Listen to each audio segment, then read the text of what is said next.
I mean, that's what writers of the world do, to keep memory, to memorialize their own origins, to invoke the past, to understand their future. We haven't even begun telling our story.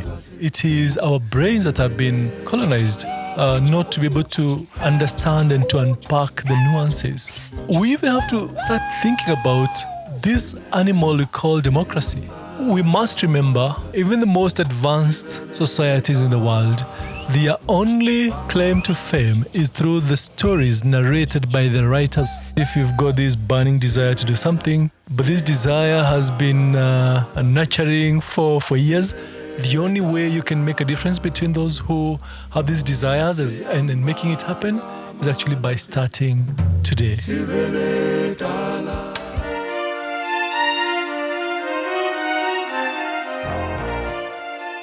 Hey everybody, this is Neil Pasricha and welcome back to 3 Books. This is the only podcast in the world by and for book lovers, writers, makers, sellers, and librarians. You are listening to chapter 154 of our show. Thank you for joining our 22-year-long pilgrimage. Every single chapter of the show, we talk to one of the world's most inspiring or interesting people, and we ask them which 3 books most shaped their lives. And I cannot wait to talk to you today about Peter, or PK as he's often known, Kimani, Kimani, a wonderful Nairobi-based novelist who I cannot wait to introduce you to if you don't already know him.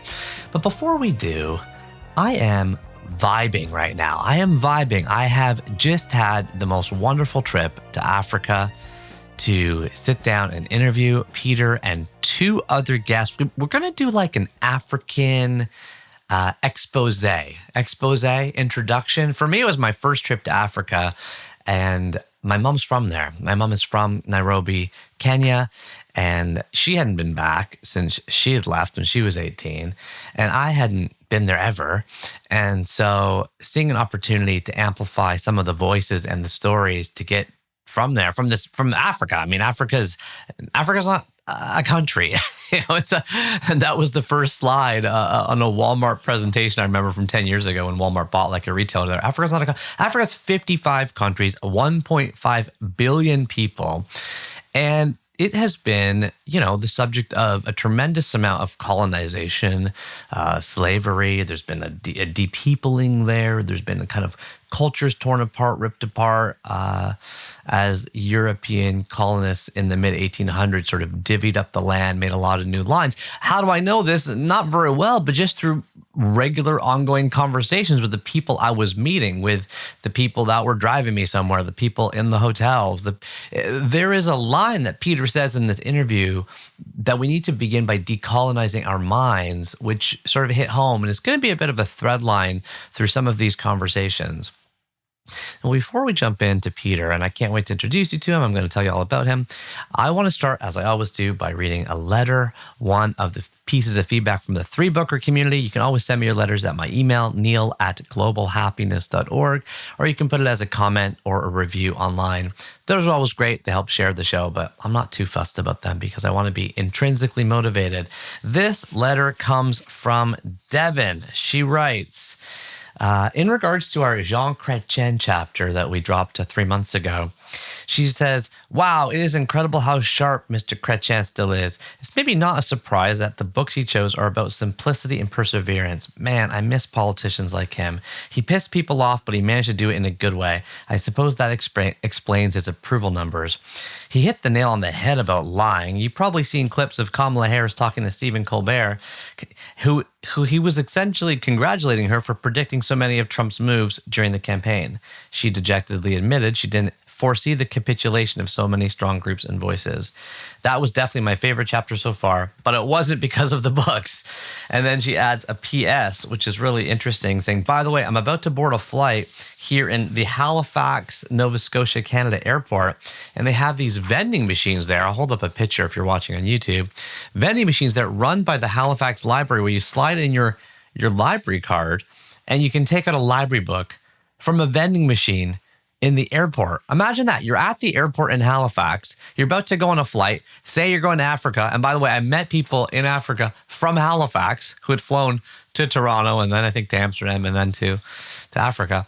And you could just be like, you know, I don't have a book. I'll just take a book out of the library. Genius move by the Halifax Public Library. Librarians, I know there are many of you out there. Check it out. Halifax. We got to check out how Halifax is doing that and maybe spread the word around. All right. Now I'd like to talk about a value of the show. I like to, 3books.co/values. I have a whole bunch of values listed for the show, things that we espouse and believe in. As always, you can skip forward. We don't have ads in the shows. You can always skip forward to the conversation. But the value I want to talk about today is a reader lives 1,000 lives before he dies. The man who never reads lives only one. This is actually a quote. It's a shortened quote because it has like other little, it's like some guy said this, some guy said that, but that's the line. It comes from Game of Thrones, George R.R. Martin. And it just is a profound and simple way of amplifying the many over the self in my mind. I, like a lot of us, like I'm sure all of us at some point, I can get obsessed with myself. How am I feeling? How am I doing? What's wrong with my life? What's going well? What's not going well? There's just endless trivialities that come in the nature of living.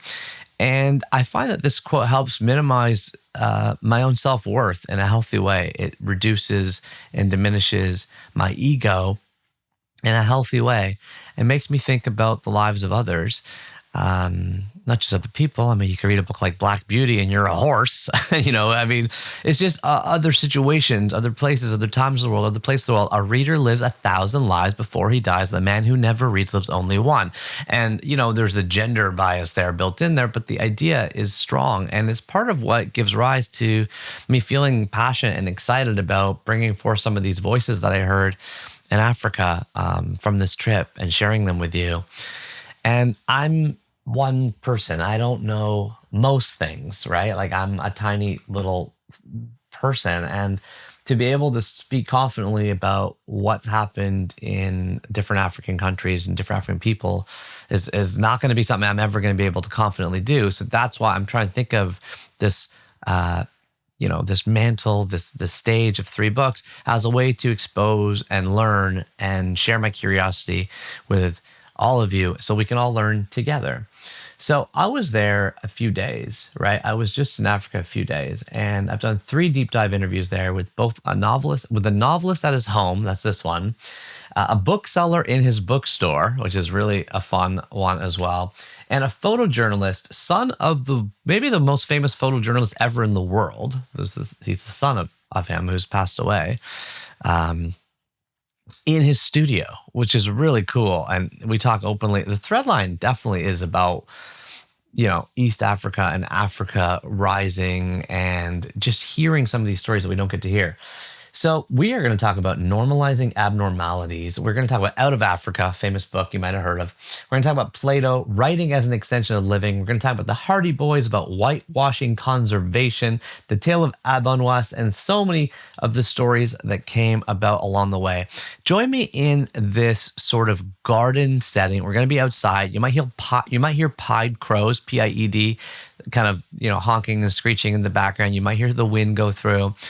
If you're watching on YouTube, we'll put up the video of the conversation as well. After the conversation, PK's lovely wife, Anne, who took the day off to support this interview. She had been cooking all morning. She welcomed my mom into her kitchen, and they made chapatis, and they made like the stewed greens. There's so many different kinds of stewed and wilted greens that I had that of vegetables I'd never heard of that I can't get here. Fresh chicken. And when I say fresh chicken, I mean like fresh chicken, like chicken from the backyard chicken. Chopped up and cooked and marinated. So we had this kind of following. The sun was shining as it does almost every day. I passed a sign on the highway there, and it says, "Welcome to Nairobi, the city under the sun." And I thought that was a really profound and simple way to put it. Who is Peter Kimani. Well, if you don't know him, he was born in 1971 in Kenya. He's an award-winning Kenyan novelist, best known for his award-winning novel, Dance of the Jacaranda, which was a New York Times notable book, a book that I've read and loved and recommend.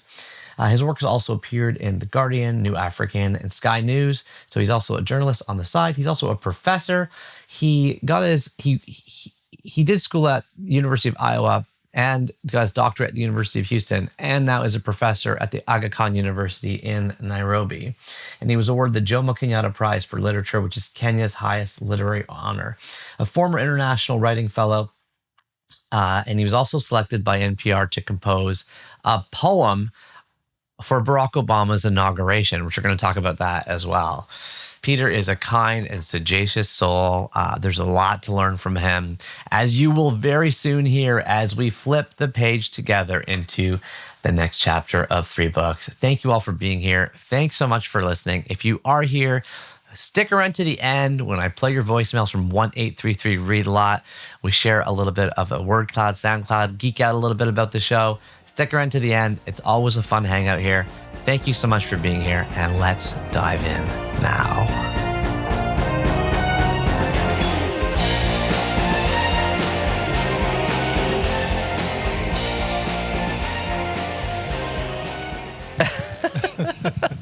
Hi, Peter. Hey, Neil. Thank you so much. I feel like I am in the very, very lucky position of flying around the world, collecting stories and moving them around. And I feel like I'm sitting in an actual heaven, both in Africa, then in Kenya, Right. and then in your home. I Right. feel very blessed and lucky to be here. Thank you for Well, having me. the pleasure is all mine, and wonderful to meet you, and welcome to our house and our country. Oh, and our continent. You know, I've And never continent. even been to Africa Wow. before. I'm embarrassed to say. Yeah. Although I should, no. I always say no book guilt, no book shame. So I should also say no travel guilt, no travel shame. But I've never been to Africa. My mom was born here in Pangani neighborhood of Nairobi, 1950. Right. She left in 68, and this is her first time back too. She's in the kitchen with your wife Anne making right. chapatis. Yes. Because you're such a hospitable host that you are even entertaining my mom through cooking with her.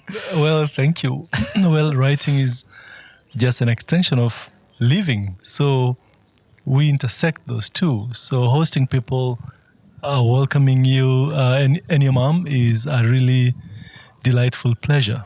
Writing is an extension of living. Yes. Oh, I love that. And before we kind of get into things, a few table setting questions. First, I have to ask the basic question of, first of all, is it Kenya or Kenya? I should It's ask Kenya. that. Kenya. Kenya. So why does my mom, when I grew up, she always said Kenya then? But I would say Kenya and people would say where? That's one of the colonial aberrations that our country, even the name itself, is indeed a corruption of British history. Tell me more.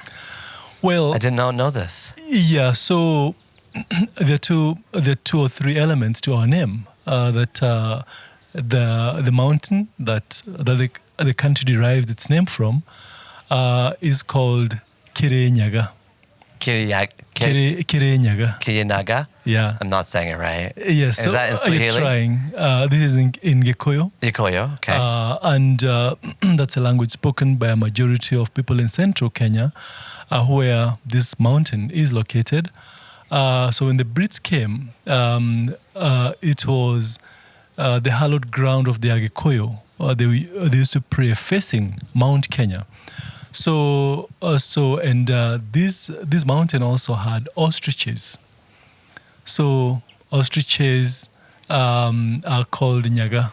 So the mountain with the ostriches. Oh. That's what it means. But because they couldn't pronounce Kirinyaga, they invented Kenya. Oh, so Kenya is an aberration of Kirinyaga. Yes. Can I teach me how to say it or how to spell it or? K-I. Yep. R-I. Yep. N-Y-A. Yep. G-A. Okay. K-I-R-I-N-Y-A-G-A. Yeah. Kirinyaga. Kirinyaga. And they could not say this, so they said Kenya. Kenya. Yeah. And then Kenya Yeah. is a further aberration of this? Yes. So, so it's a physical a feature that gives the country its name, but even how it is spelled. I think there's a huge discussion surrounding how it should be spelled, because on the other side of the mountain you have the Kamba community who call it Kenya. Kenya. So it's Kinya, Kenya. Kenya. Yeah? Yeah. So they said if you're going to be honoring this physical feature, why don't you spell it properly as, and this means K with an I, but there's a squiggler on top to change this from Kenya to Kenya. So Kenya, in other words, Kenya, is an invention that makes no sense from local languages. Right. Yeah. But yet it's still used today. And then the Kenya aberration that my mom uses, I have heard it sometimes here. So some people do say it. It's not like just my mom. Yes. Well, if it's just my mom, I'd ask more questions. But it sounds like it's a percentage of people still use the long E. Yeah. Maybe they're trying to say this old word. I don't know. Yeah. This older word, I don't know. Yeah. Only when you go to English vowels, you find now KE, like key, funguo, the key that you use to open a door. Then we use KE as key, like KI. Yeah? Give me your keys. I may have the keys. So those who spell or pronounce it as Kenya are probably reflecting the more common usage of KE. So instead of Kenya, they say Kenya. I see. So it would be better if, not judgment, but I should try to slowly change my language back to Kenya. If not Kenya. Yeah, it's Kenya. Kenya. If not Kirinyaga. Yeah. There's a lot of historical, kind of like in Canada, by the way, the French explorer Jacques Cartier, 500 years ago from France, asked through an interpreter the local native population in Canada what the place was called, and he said Kanata, which meant the village.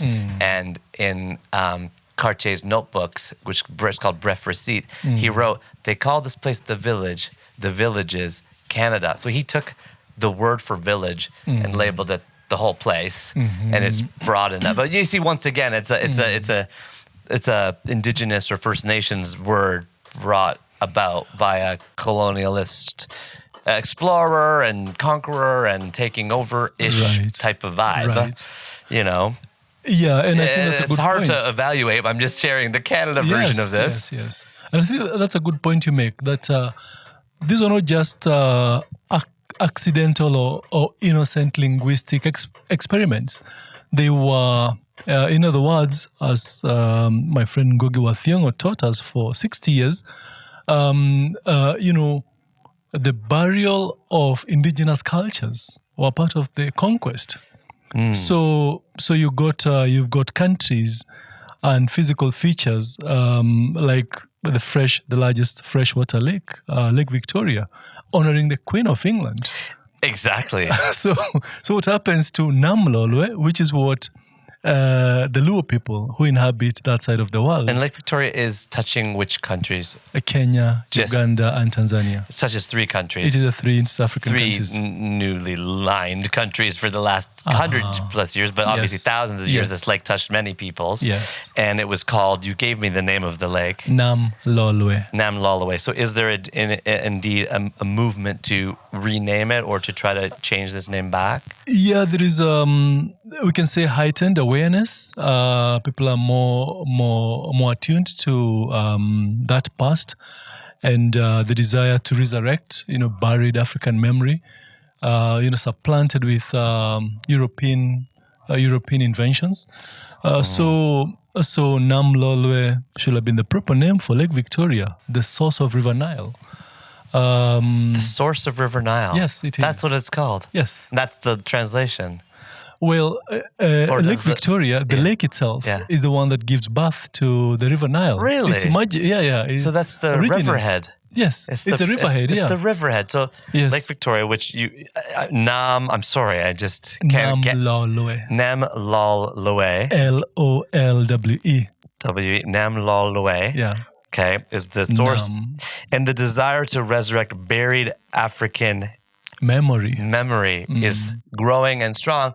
However, as I understand from our mutual friend Paralexi, who's been helping me since I landed, he's like, sometimes you pull up he didn't say this, my paraphrase. Sometimes you pull up the carpet and the ground is missing underneath. Like, it's because he was explaining to me so much was translated through the oral tradition that when you squelch the history for multiple generations, the oral tradition has almost in some cases a permanent breakage in it. It's hard to resurrect. Yeah, it's the kind of erasure we are experiencing because they served a particular purpose to perpetuate histories, to narrate human civilizations. That's what writers of the world do to keep memory, to memorialize their own origins, to invoke the past, to understand their future. So when you think about Africa's history, I think that's one of the travesties of our past. That when many African and Asian, even Latin American societies were colonized, the first thing the colonizers tried to do was to invent new histories that seemed to only begin with the arrival of the colonialists. So when you talk about the desire to resurrect and to revive that past, there is a generation of young people. My son, who is 18, he doesn't speak my first language, neither does he speak my wife's language, because we come from two different communities. But he speaks Swahili, which is his first language. So we can say he represents perhaps a generation of young Kenyans who are somewhat they're not strongly footed as I was, because I can speak and write in Gikuyu. The language is? Gikuyu, which is Kikuyu. So Kikuyu is the anglicized pronunciation. Gikuyu is a proper... Gikuyu. This is going to happen the whole conversation. Gikuyu. My notes are already filled of me trying to make sure, because I'm so sorry. I'm going to say these words and they're going to sound not the proper way, nor the British way, but in this even worse way that I'm trying to learn them as we speak. So your first language is Gikuyu and your wife's is? Kamba. Kamba. Okay. But he doesn't speak either, but he has Swahili, and there's a new generation of Kenyans who do not have an indigenous language. But you see, in our case, we have a very deliberate desire that he gets grounded in the language of his environment, which is Swahili. So he speaks, both boys speak fluent Kiswahili. It's a language of the environment. There are opportunities for him to build on other languages, but he's got Kiswahili. If he couldn't get Kamba or Kikuyu or Gikuyu from me, he's got Swahili as this common denominator. That's a language that's spoken within our country. It's a national language, also the official language in this country. Any other countries have Swahili as official language? Yes, Tanzania. Tanzania? Not Tanzania. Tanzania. Which my mom says Tanzania as well. Yes. Yeah. And it's widely spoken around East Africa, East and Central and parts of Southern Africa. Nearly more than 200 million speakers. It is a language of commerce. It continues to thrive. Yes. Unlike so many languages that are very all the way down to Mozambique. Yeah. Oh, all the way down to Mozambique. Okay. Yeah. Now, I started a few minutes ago. This is the great nature of a conversation. Like the Nile, it flows like a river. But I said, I feel like I'm in a heaven. And I normally start by describing the scene. And, a lot of our listeners are all over the world. And this is a show by and for book lovers, writers, makers, sellers, booksellers, and librarians. So this is a book people podcast, the book nerds, the literary students of the world. And we take great pride in our three bookers, we call them. And because we have this really literary, wonderful, kind, generous, thoughtful very thoughtful community. So for those that may be listening in Canada or in the United States or in England or in India or in China or in Australia, I'm thinking of the countries that I see on the list of the listenership. Right. Where are we right now? And I mean that in the grand sense. Could you help us zoom in to this map of the spinning blue planet into this continent a little bit? Describe the continent a little bit where we are. The country, if you want to use those lines, or maybe not use those lines. The part of the city we are. And then into your home, if you don't mind. Just could you just and it's open-ended, but just people are listening. They might be walking a dog. They might be at a gym. They might be driving a truck. Where are they with us? And we have the chairs here with us. Yes. They are here now. They can hear the crows. They can hear the birds. From Africa to Kenya to here. Where are we? So we are in Kenya. The country is Kenya. That's, the country properly in the heart of the continent of Africa, the eastern part of Africa. So Kenya is neighbored by Uganda, Tanzania, Ethiopia, Somalia. Those are our immediate neighbors. You might even extend to Rwanda and Sudan. So we are properly in the heart of Africa and the ocean. Kenya is one of those. The Indian Ocean, right? The Indian Ocean. That's what they call it, the Indian Ocean. They call it that here still? Yes. I'm just making sure. I don't know. They didn't change it to England Ocean. No, they didn't, just like they changed the Gulf of Mexico to the Gulf of America.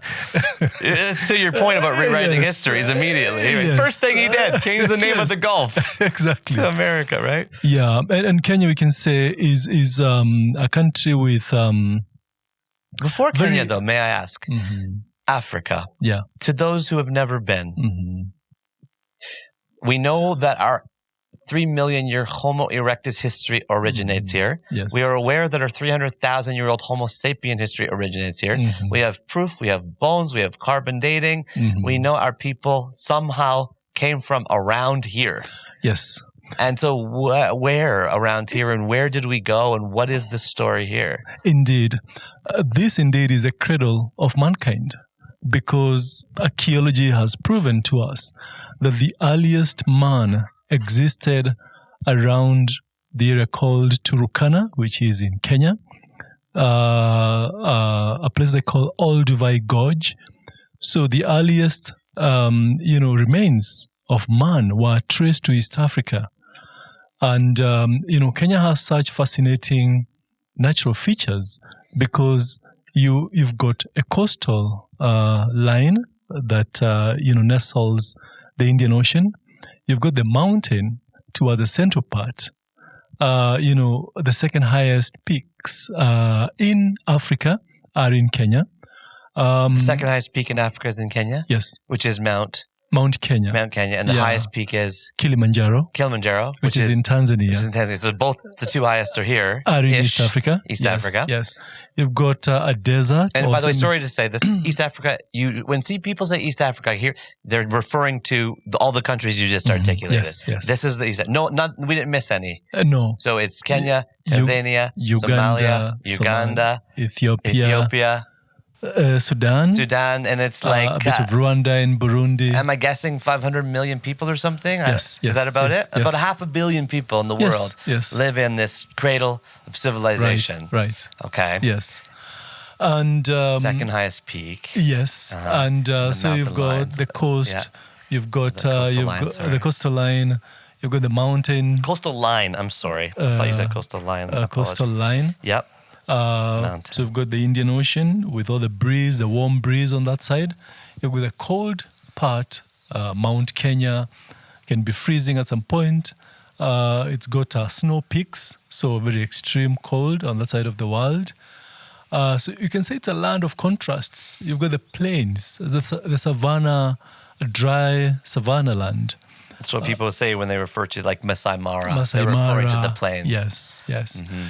You've got the warmer parts towards northeastern Kenya, which has desert and semi-desert. Like there is a place called Chalbi Desert. It's a desert in Kenya. Yes. I did not know this. Okay. So I didn't know we are indeed everything. Land of all natural beauty enmeshed in one land, which explains why the Brits never really wanted to leave Kenya.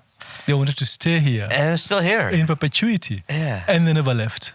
And they never left. They never left. They never left. Yeah. So there's still a lot of Brits here now. Yeah, we are conversing in their language. This is enduring legacy. The podcast is being recorded in English from England, from the Angle tribe. So we are indeed subjects of the crown. We are still perpetuating the British metaphysical empire. We are extending their cultural hegemony. Ooh, yes. So this is the zoom. Thank you, because I was asking for a pretty hard level there, and you zoomed us into Africa, the cradle of civilization. How far is this place from here? I mean, now I'm desperate to go visit there. Can you go see? There's a museum there or something where there's they found the remains. Like there must be. Here's the oldest bones. Like what did they have there? The remains are likely to be at the National Museums of Kenya. Okay. Which is again modeled around the British museums. Okay. So if the Brits have not loaned those bones, they will be found at the National Museums of Kenya. Aha, I see. Because there's ownership and so on. And this is similar to I had a past conversation with Kamini Guruswamy, who is actually my wife's midwife for the birth of our children, and we interviewed her, and she made the statement that they should return the jewels in the museums because they're stolen from her land, our land, their land, right? And so, and to be honest with you, a few days ago, I was just in Rijk Museum, RIJK Museum in Amsterdam, one of the largest museums in the Netherlands. And as I'm touring around, it's beautiful, wonderful museum. It's the Dutch masters and Renoir and Van Gogh and Van Gogh. And they have a crown there, a giant red velvet crown full of gold that was presented to a West African king in 1500 in exchange for permission by the VOC, which is the first international company in the world, the Dutch East India Company, first international company in the world ever. Wow. To capture enslaved people and take them back, and in exchange they gave him a crown, and they have the crown in the museum. And it's not like the descendants of the descendants of the descendants of the descendants that feel this way of this way, right. But we have this, and then the write-up is astonishing. I took a picture. I was like, wow, like they gave the guy a crown, and they said, can we take the people? They did.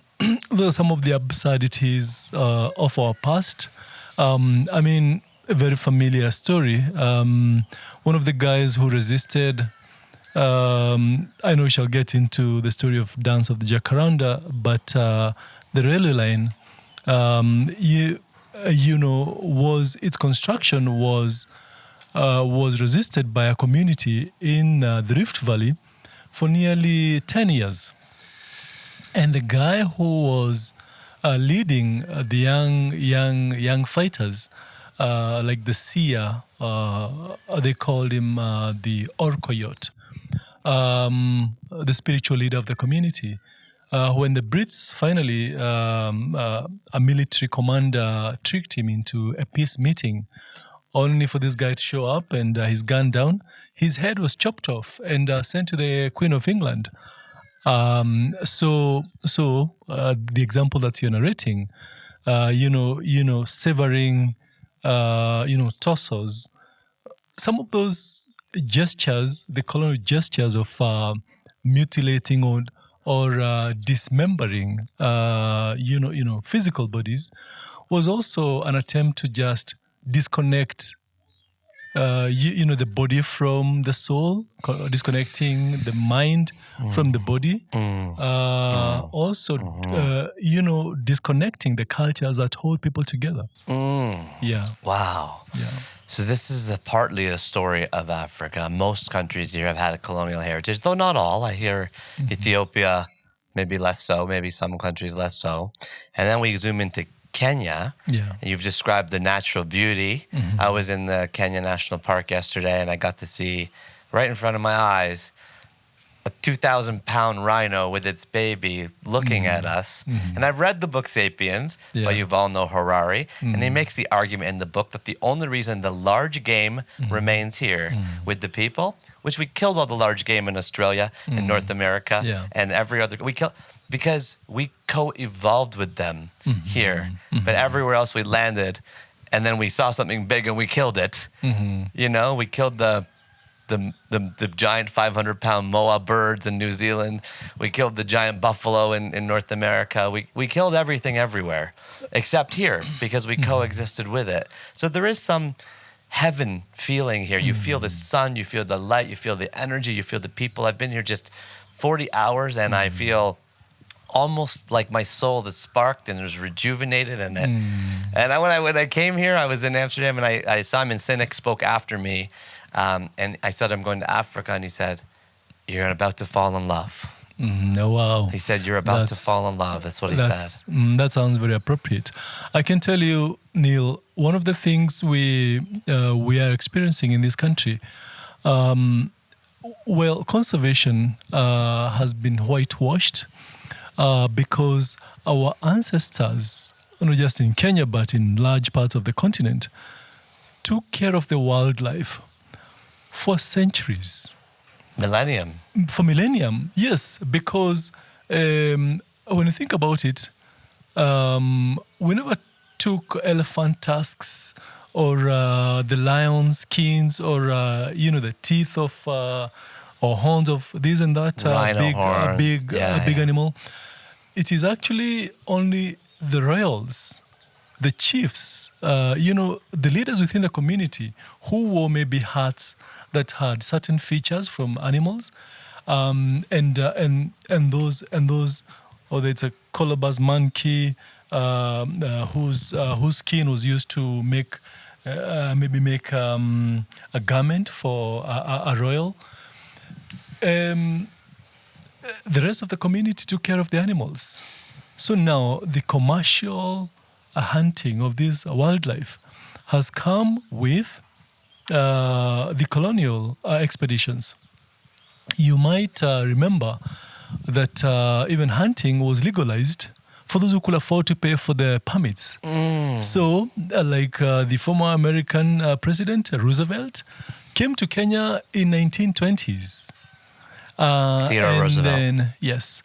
And you had, prominent writers like Hemingway coming to this side of the world in the 1930s, as a professional hunter. Come and pay for a license, and then you can come and kill any animals. The plunder and the chaos that started with commercial hunting was something that was unprecedented in our past. So we've been, our ancestors were very prudent custodians of this heaven that we were given from the onset. And so what you're seeing, I am certain, we needed to find ways in which we can connect the environment and the animals that inhabit those spaces and the needs of those people who live within those spaces, because the government has now criminalized any acts of even discovering even small animals. People cannot hunt for meat because in Kenya, because apparently there is an interesting part that virtually every wild animal in this country has a tag, electronic tag, and they can trace zebras and say, we haven't seen this zebra, this number 243, in this cluster. There's so few left. There's so few left. Yeah, we're talking thousands. Yeah, very There's few. Just thousands of rhinos left. There's just thousands of these hippos. There's just thousands. We've killed them all. Yes, and so because of the tags, they can now track if you kill one, you get in big trouble. Yeah, you do. So I hear hunting is still allowed in some parts of Africa, like Namibia, maybe South Africa. So it's not like it's eradicated. No. But it's at least the government here has figured out that conservation is a vital source of nutrition for the vastness of this community and culture. Now, Zuma said 60 million people live in Kenya. I think, 4 live in Nairobi? This is the capital? About 5 million? 5 million in Greater Nairobi. So where are we sitting now. Sure. And then we'll get into your books. And I got a million questions on those. So the introduction here, for those listening, but I hope they're finding it. This is fascinating to me. And I have so many side questions. Thank you. There's a bug right on your microphone. I don't know if it matters. Oh, they want to be heard. We don't want to kill it. We just want to, give it a different home for a moment. Okay. Yeah. They want to be heard. Yeah. Oh, that's a great line. They want to be heard. And so does the pied crow. If you hear that squeaking in the background, that rah, rah, rah, that's a pied crow. It's like an American crow that people will be familiar with, but it has like a lighter head, and it's like a cousin of the American crow. And it's a recent resident here.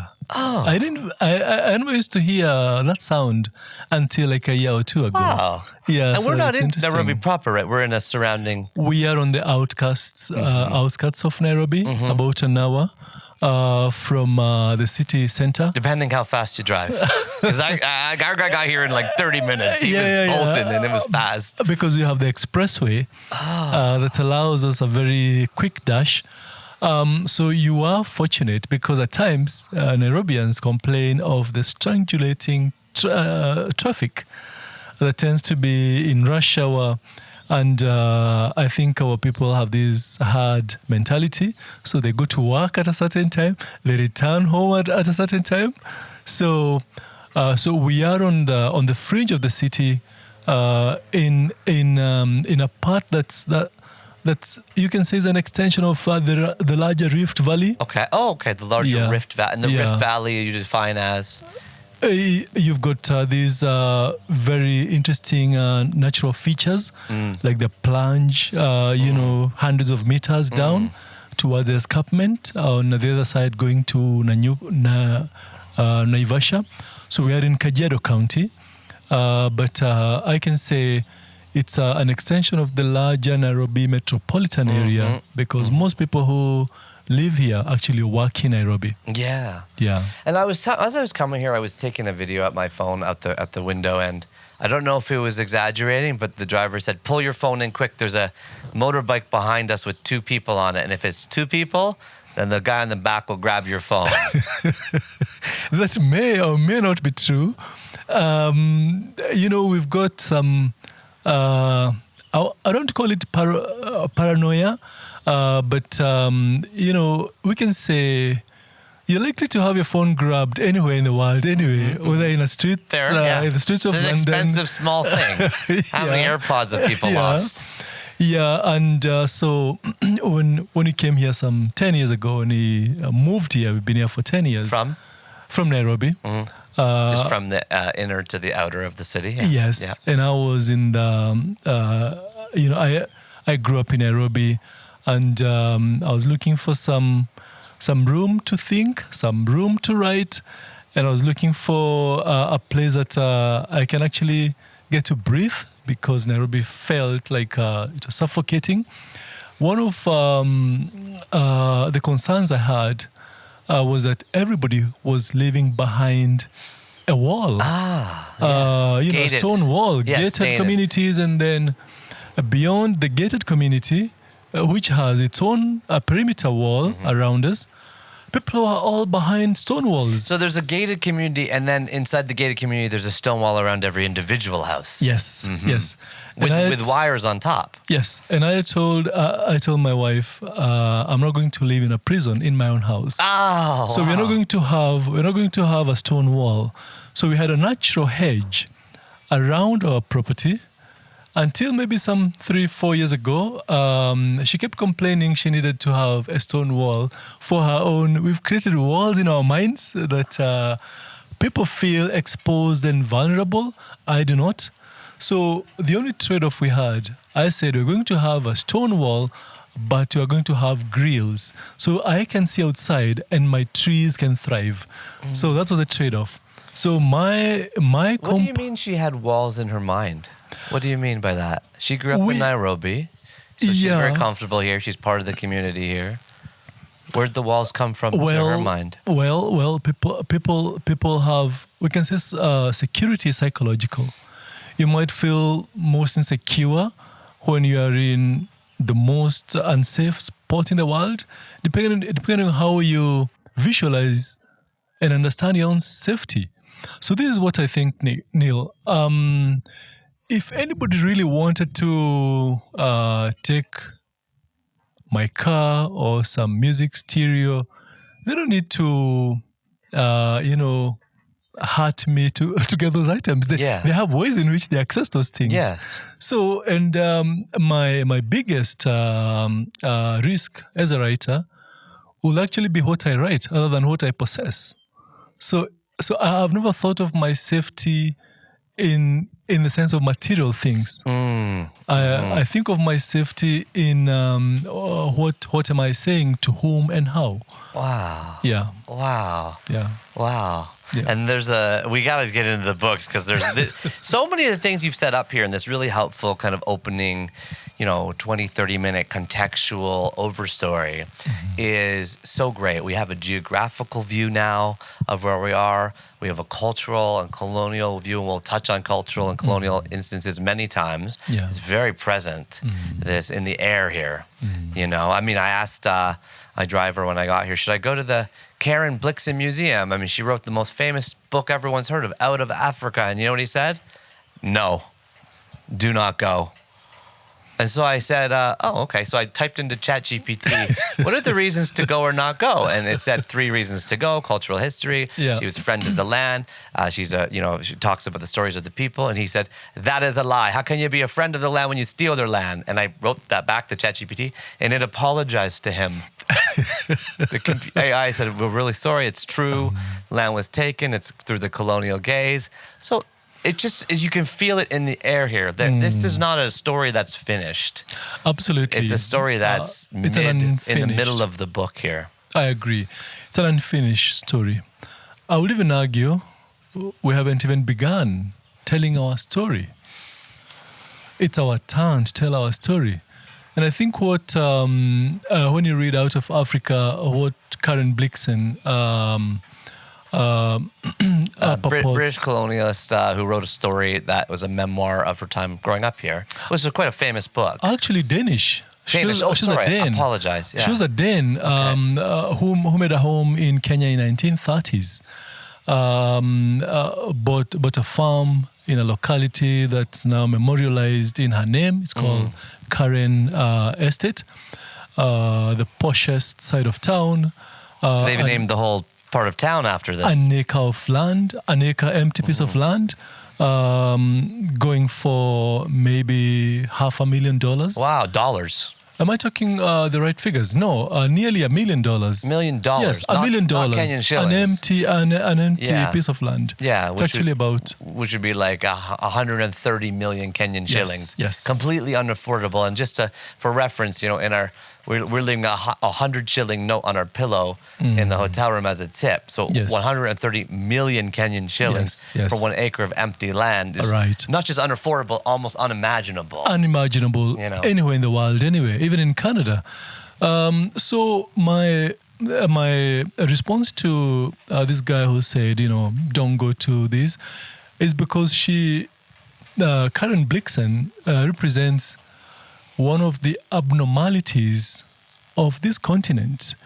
And once again, I can invoke my mentor, Ngũgĩ. He said, we've normalized abnormalities. So why should we remember Karen Blixen, a Dane who comes to our land, inhabits, lives among us for 15 years, runs an enterprise, an agricultural enterprise, growing farm. Her estate fails, the coffee estate fails. And then she returns to her country of origin and publishes a memoir. And she calls it Out of Africa. But where in Africa? We are 55 countries in this wide world. And she takes her very specific experience in a small part of this country to typify a continent-wide phenomenon. So this is how colonial writers. It makes me want to. Honestly, I get choked up because it's so. And I feel so ignorant too at the same time. Like I have this joint emotion of. So desperation to learn the stories that you're desperate to share. We're starting somewhere because we're only beginning to tell our story. Yeah. So this is what happens. She writes her memoir, a very specific experience, which becomes globalized. So specificity becomes typicality. So she typifies, this is Africa, although she was in a small part of this continent, in a small community. So you can see this trope has been replicated for 200 years by missionaries, colonial writers, travelers, all of them writing about. In fact, if you read Elspeth Huxley's memoir, the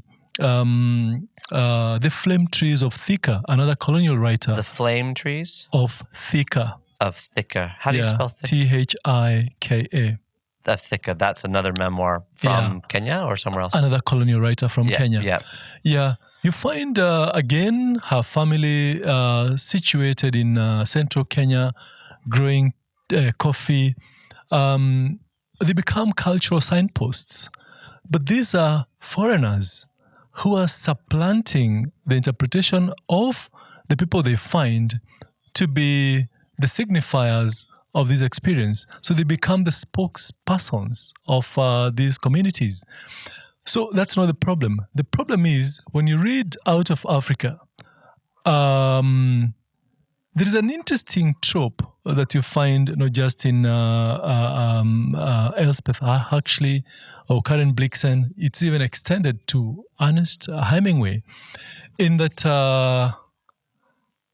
Africans in those texts are treated as mute or daft. Daft, unintelligent. Daft. I know what you mean. Yeah. Daft. They lack sophistication. They're not developed as characters.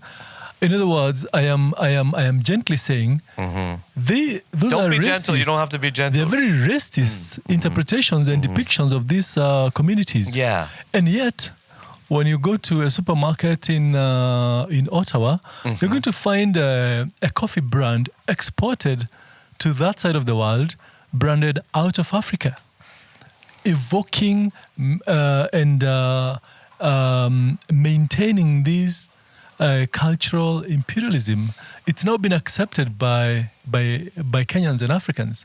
In other words, these are manifestations of colonial nostalgia, and even Africans are invoking such terminologies.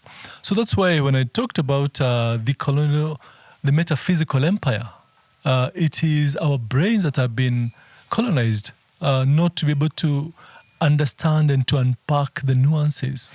Yeah, because as an example, you mentioned missionaries, and it sticks in my head just because two things. One, at the airport, I saw a whole string of people coming off with huge suitcases, all white. No judgment through this conversation, but just to explain our stories that we can openly discuss. And they all wearing suits and ties with shirts.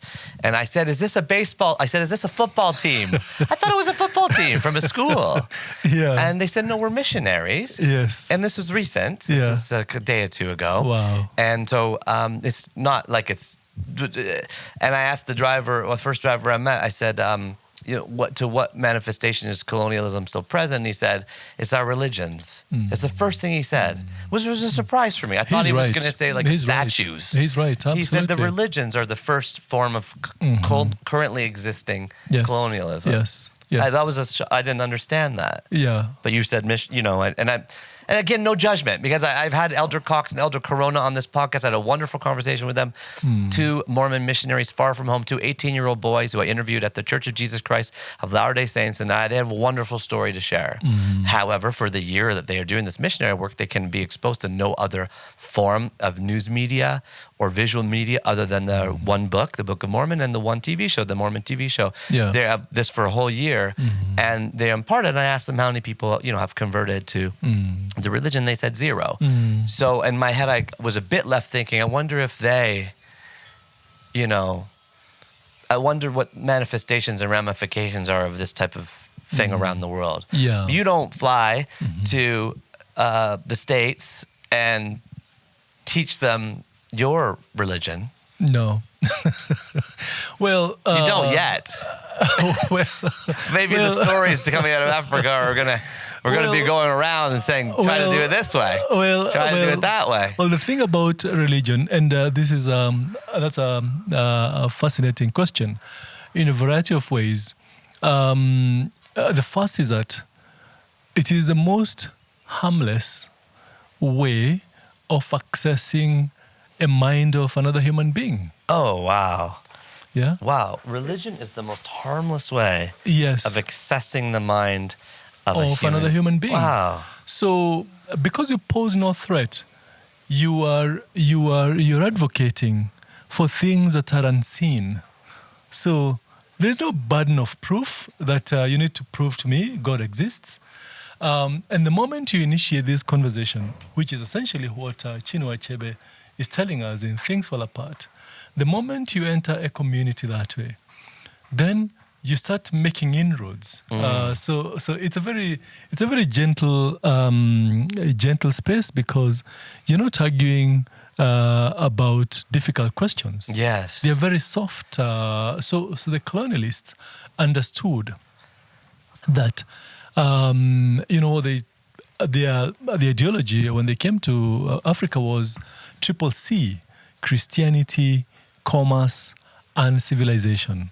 Oh, wait. So the Christianity. This is a written, known proof of they Yes. had a little PowerPoint presentation in the back room. And Yes, yeah. 500 It was indeed. Christianity, That commerce. was the PowerPoint presentation. Yeah. That when they set Three feet Cs. on our shores, they're going to they're going to present these triple C's. Really? They were yes. Really? Yes. And you can, It was absolutely. a thought of articulated, specific, purposeful. Like my TED Talk is called the 3 A's yeah. of awesome. Yeah. They had the 3 C's of colonialism. Yes, they did. Christianity, commerce, and civilization. Yes.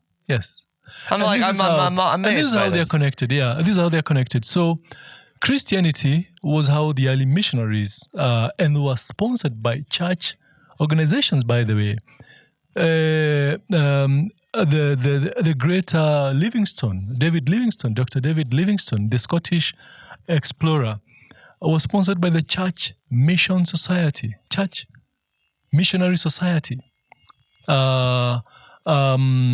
John Speak, they were all affiliated with church. Started there. Yeah, so started there. So, And with the philosophy underpinning this, like one of helpfulness, like one of like, sorry to say this, and I know this is going to sound horrible, okay? But was it one of, let us help these quote unquote savages learn the ways of truth and meaning that we have been so blessed to discover? and yet they were in the dark ages for millennia before, Africa had a very, very sophisticated civilizations way 2,000 years before the earliest civilizations in Europe, in Greece and elsewhere were reported. Which? Timbuktu. When you look at one strand of history that's teaching ancient Africa, Ethiopia. When Ethiopia was being vandalized, Egypt. Yeah. But our story, for me, I'm sorry to say this, in my education, is it started in Athens, the foundation of democracy. Well, when you read Plato, Rome. When you read, my history goes to there. When you read Plato, you're going to find they were accessing civilizations that were in northern part of Africa. I'm trying to remember the name of the philosopher who was hacking to the superiority of the philosophers on the other side of the border.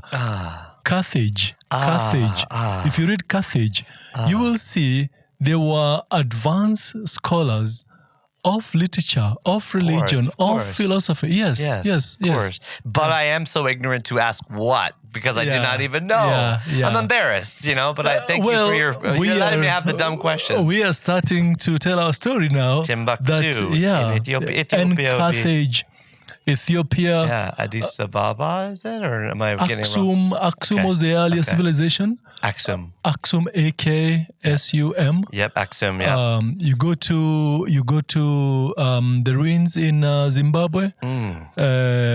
Mwana Mutapa Kingdom in Zimbabwe. You go to Sudan.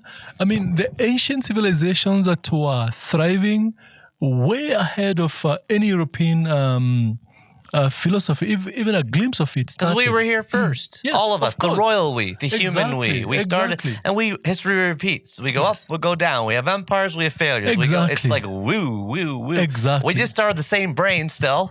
Exactly. So we're doing the same things. Exactly. And then it happens that some of this gets erased. A lot of it gets erased. Absolutely. The books get burned. The libraries get destroyed. The famous libraries in the Middle East have been burned, and we have nothing from them. Right. So the histories get tarnished and blurry. Yeah. And then we have the advancements of the modern technologies where they get blurrier, faster. Yes, Gulf of, change the name of the Gulf overnight. You know what I mean? Stuff like this. So we are go. Sorry. Yeah. I wanted to connect the three C's, the triple C's, Please. Because they are connected with that campaign. That Christianity is only 200 years old. Africa had 2,000 years old. Jesus 2,000 years, right? Jesus 2,000 years, but then when they started making inroads in East Africa, was only 200 years. I see. Yes. Remember, the contact between East Africa and other parts of the world was a lot more advanced. The Portuguese were here 500 years earlier, in 1490s. Yeah, you had the Chinese explorers in East Africa. And this has been proven by archaeology. So you've got the Arab, you've got Indian sailors. So East Africa had contact with the rest of the world for such a long time until late 1890s, when the Brits start making inroads into the interior, because you didn't have any way of accessing the interior other than walking or riding a horse or a donkey. So it's only when they started now making inroads into the interior that slave trade, game trophies, the trade between Arab traders and indigenous communities, and of course the rise of the Swahili on the coast from the interactions between Arabs and Africans. But I wanted us to stick to the triple C's, because we had, for many, many years, Islamic civilizations on the coast. The Zanzibar, you go all the way to the East African coastline, Somalia. You had established Islamic civilizations. So, but Christians are arriving to preach something different. So when they start making their inroads into the interior, this was also connected with connecting the dots and, having this PowerPoint presentation. This is how we're going to market our product, is that it is preaching about values of Christ and values of another faith as a counterpoint to Islam, because the Arab traders were also Muslims who are trading with, human cargo. So Christianity is slaves. Christianity is presented as a panacea to a social problem, but then the larger solution to the problem, the panacea to the problem. Yes, but the larger problem isn't in East Africa. It is that there is the abolition movement in Europe, that slaves and slave trade are no longer permissible in those hemispheres. So why did they come earlier? But because the markets were no longer going to operate, the auction, slave auctions, were going to be, there were enactments of law William Wilberforce. Slavery was beginning to be outlawed across the Western world, including in the United States. Exactly. The Emancipation Proclamation, Abraham Lincoln. 1776, yes. But also, Emancipation Proclamation was 1800s, I believe. 1800, And then you're saying the abolition movement was starting to kill their markets. The money was going to be lost. So then they did what? Right. Then what happened? So this is how we are connecting the dots. So the larger Western world no longer accepts slave trade as a viable business. So they say, you preach unto them the gospel of Christ, and so Christianity is the first front. The second one, and they're saying, let's do legitimate business. Stop enslaving your brethren. So, following, hot on heels of this, we have the missionaries, explorers, early travelers who are writing about what have you found, what's the climate there like, what are the business opportunities. So, early missionaries are coming around the same time as explorers. So, you're preaching the gospel, you've got some intel about these communities. So when you look at now what follows, the harbingers of this enterprise, the Imperial British East Africa Company. A company starts there, registered and licensed by the Queen, Her Majesty, the Queen of England. Yeah, it says it on the logo. Yes. The crown on the logo. Yes. Yeah. And when you go to Nairobi, by the way, that building, there is a building on Moi Avenue, IBE, Imperial British East Africa Company, still exists to this day. Really? On Moi Avenue, yes. Wow. What's it used for today? Just a commercial building. Right. But the East Africa Company, you're talking about tea and spices and sugar, and this is beginning the larger trade as a commerce. That's the second C. Yes. And what's the third C? You call it civilization. So civilization. The metaphysical part of it? Or? Yes. We come from Europe. We are civilized people.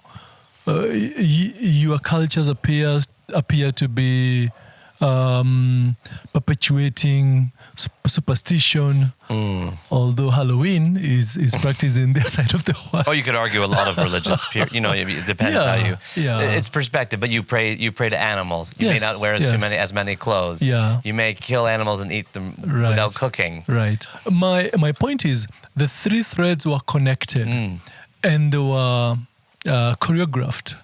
Another C. Yeah, it's another another C.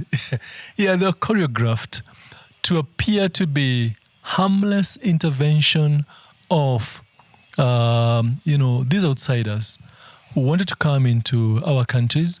And you can see the model used in East Africa, in Kenya, in Uganda, in Tanzania was replicated across the continent. Yes.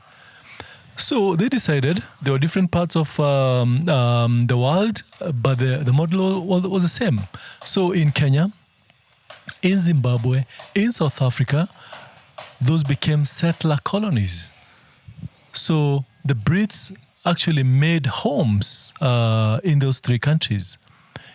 They made a home in these locations. So you had settler colonies because they wanted to live there in perpetuity. They had no desire to leave. In other parts of the continent, they applied indirect rule, like in some parts of Nigeria or Uganda. Mm-hmm. So that means you are maintaining the traditional structures of governance. So you're using indirect rule. You're using the chief. If you want to tax people, you don't come and do it personally, but you're using the chiefs. You are declaring them to be... Give them the crown. Yeah, give them a title, chief of chiefs or paramount chief, glorified, titles. But the work point through here, them, be invisible, be in the background. Exactly. Don't see it. Exactly. And then the chief pays the taxes to you at the end. Exactly. And this is, by the way, my own story, because my mom, I've mentioned, is born in Nairobi in 1950, right? But she's Indian. You can look at her. Her skin is brown. She's from India. But she's never been to India, my mom. She's never been there once. Because her dad was transplanted with pay. Yes. It wasn't through the enslaved trade. Yeah. But with pay, the British, because they were ruling India too, you know, India didn't get independence till 1947. So in the 30s, 40s, her dad was transplanted to run an administrative job for the railway. Yeah, yeah. And that, of course, was the pathway into the interior. But the government job, raised 8 kids. My mom's the youngest of 8. Her origin, she considers herself Kenyan. She's grown up here. I'm starting to call myself half Kenyan. Yeah, I feel indeed. like I'm starting to feel that when I'm Indeed. here. But look at the history. Look why we're here. Why we're here, because of the same 3 C's. Yes. That PowerPoint went viral. That's true. That's true. And Neil, if we may even extend the triple C's to the railway line, you can see it was configured. So tell us now about Dance of the Jacaranda, Yes. your wonderful novel, which I've Thank just you. told everybody about my book. I'll put it in front of the coconut water that you gave me, poured from a fresh coconut, which you cut in your own kitchen and poured for me. That's so everybody knows. If you're looking at this on YouTube and you're looking at my water and you're wondering why it's cloudy, you're like, I wonder if the water's good over there. This is the opposite. This is like I'm drinking like nectar from the earth. Yes. Like it's chopped coconut. What's he called? My mom calls it Mandafu. Mandafu. She's been raving about this. She's been going on about this my whole life. Wow. We go on any vacation, she asks for Mandafu. Wow. She's been for 50, 60 years since she left. Wow. She's been looking for this drink. Yes. Wow. And here we have it. Yeah, but when you Finally. move it around the world, it doesn't taste the same, right? Right. You're talking about Dance of the Jacaranda because, of course, you talk about the story here. Yeah. Just tie this to your book because I have to get to your 3 most formative books. Normally, by this time in the conversation, I've covered the 3 books, but the opening is not an opening. It is the story. It is. We were talking about starting to tell the stories. I'm here to help collect and share stories from 55 countries, a quarter of the countries in the world, more than a quarter, are in this continent. Yes, yes. And I'm sorry to say this, but when you walk into a North American bookstore, where are they? They're like missing completely. Yeah. Like completely. Yeah. So, It's one of the erasures of our past and our present. So we can say, Neil, in writing, it's an act of recovering our past. writing is an act of recovering. Yeah. We are trying to recover our past. And Dance of the Jacaranda does precisely that. Because I return to the founding of this nation, the colony that the Brits made in late 19th century, and the vehicle that they used to access our nation and its heart was the railway line, which I discover represented an interesting metaphor, just in the way that the train is laid as a virtual and literal penetration of the land. It's an iron, a piece of iron cutting through the land from the shores of the ocean. It's very sexual in some sense, like a raping almost. It is a rape. It is a rape. And, getting through the country until it, terminates at the headwaters of Lake Victoria, or Namlolwe, as natives called it. I found if I wanted to narrate the experience of my country and its peoples, the singular visual, you can say spine that connects all these histories was represented in the railway. By the same token, you can say how the Brits envisioned this. It wasn't to develop or ease movement for locals. It was to harvest everything and anything that the land could produce and ship it out. Including all the animals and the people. Including the animals and the people. So, unfortunately... But there was no slave trade here, was there? Yes. In Kenya in the 1800s? Was there? Yes, there was slave trade there. There was. Yeah, there was. But then... But slavery, nobody wanted the slaves in England. So what did they do with the slaves? So what we're doing, we should remember, and this replicates the cycles of exploitation, is that the train tracks, the railway tracks, in some instances, followed the tracks that were used by the slave traders. So where people were cutting through the forest line or the forest, they literally followed or replicated the same route, as Canadians will call it, Yes. to follow the very path that those who were exploiting our country and region had done. Finally, something that I try to espouse in this book is that we find that the very exploitation that had been done by the Arab traders, you have the Brits coming in to perpetuate the same trajectory. Get into the land and get anything you can manage, because every train station evolved into a township. We maintained this train economy for 50 years. So all the major townships to this day in this country are situated in areas that were serving the interest of the British economy. Of course, because we did not, areas that were of course not productive were cut off. And what we didn't do until maybe some 15 years ago, we recognized this is an abnormality. This is not a normal configuration of a national economy. We need to get everybody integrated into the country and for them to feel they have a stake in its future.